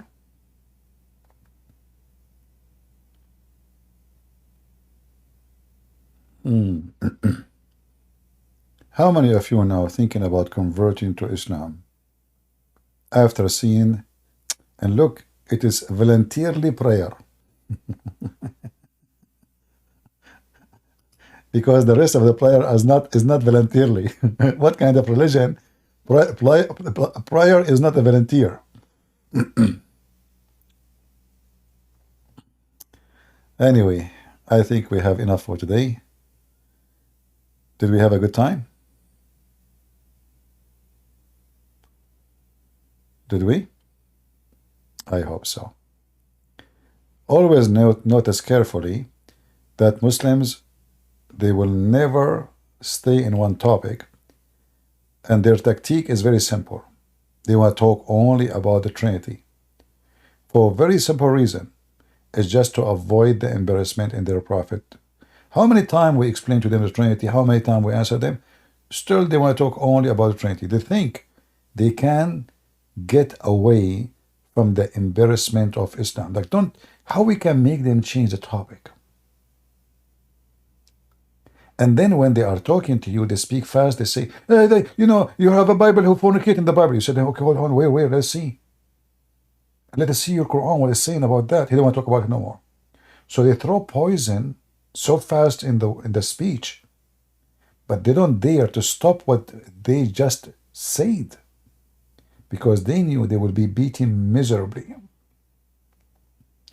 That does not work with me. You say something, I will grab you from your tail. You try to escape it, I will cut your tail. And then you will leave out of here tailless. And do you know what happened to tailless? He died by poison of a rat.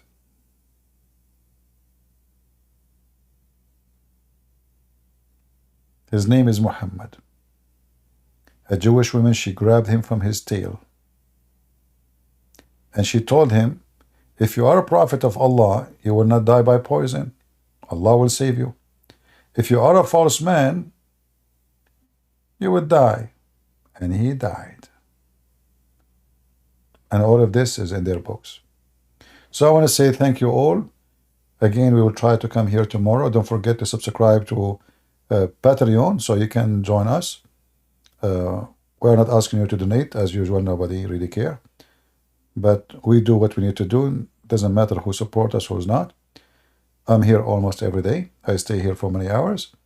And I love to serve the Lord. And the Lord, he said, from their fruits you shall know them. And this is our fruits. Jesus is our Lord, our Savior. Muhammad is nothing but a sexual pervert. Beast. He have no message to this earth except destruction and hatred. And those who follow a sexual beast they are the one who belong there. Everyone goes where he belong. Pervert, they will follow a pervert. People of God, the holy God, his name is holy, his word is holy, his act is holy, and his heaven is holy. Allah, they call him holy. His heaven is nothing but a pimp house. There's nothing but the smell of semen and sperm. There's nothing but mowing of men and women doing boom boom. There's nothing but slavery. Women are created just for sex. 80,000 little boys slave for every Muslim at least. The land of slavery is where the devil is. In the heaven of the Lord, we will be child of God. All of you will be children of God. The Lord, he says, he and she, they will be the same as angels. Which means the Messiah, he will free you from your needs. in Islam, you will be more enslaved into sexual desire and food and temptation. In fact, all your heaven is nothing but a stomach and penis. There's nothing there. It's just a stomach and penis. There's no God. There's no spirituality. They don't even pray in heaven. There's nothing forbidden in the heaven of Allah. Ask any Muslim.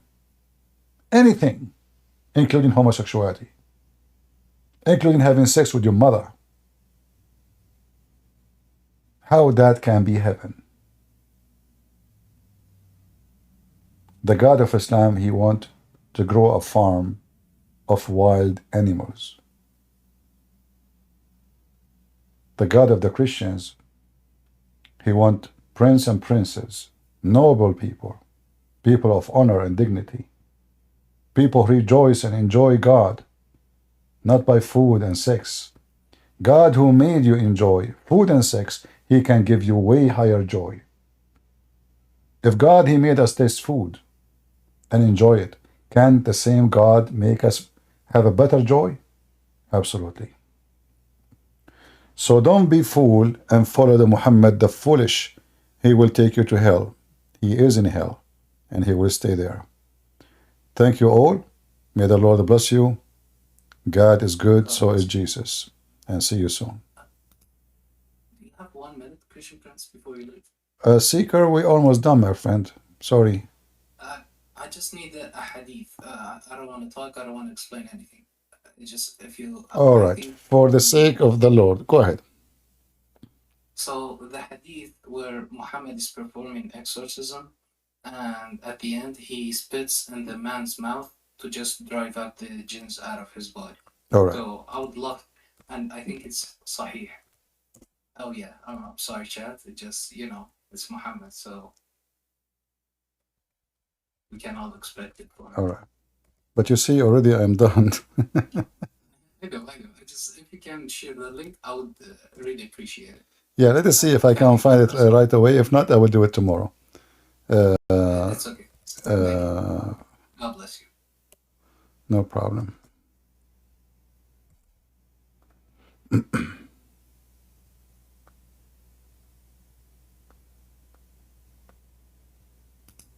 All right. Let us see this hadith here.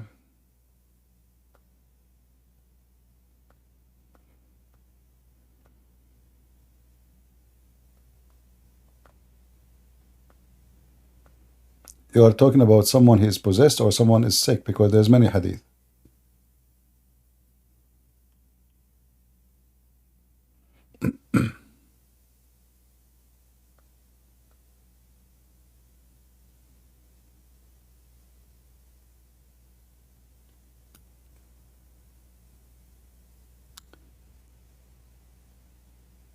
There's a hadith where Muhammad, he tried to do the same as Jesus.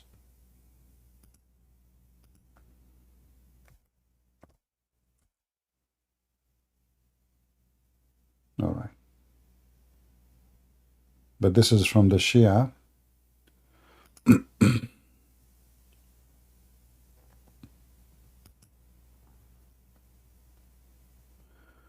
And the Sunni, actually.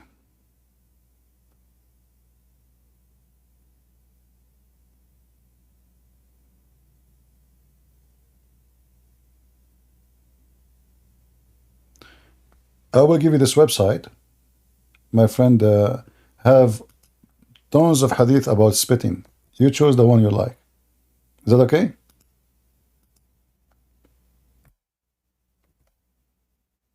You speak Arabic, right? As I understand from your accent, you know Arabic. There's tons of hadith about spitting. So I don't know which one you are looking for. Choose the one you like. He left? Oh, okay, I don't know. All right, guys. I want to say thank you. May the Lord bless you. And here we go. Muhammad, he spit. Who spit better than Muhammad? The spitting Muhammad. All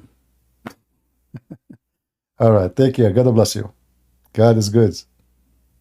See ya.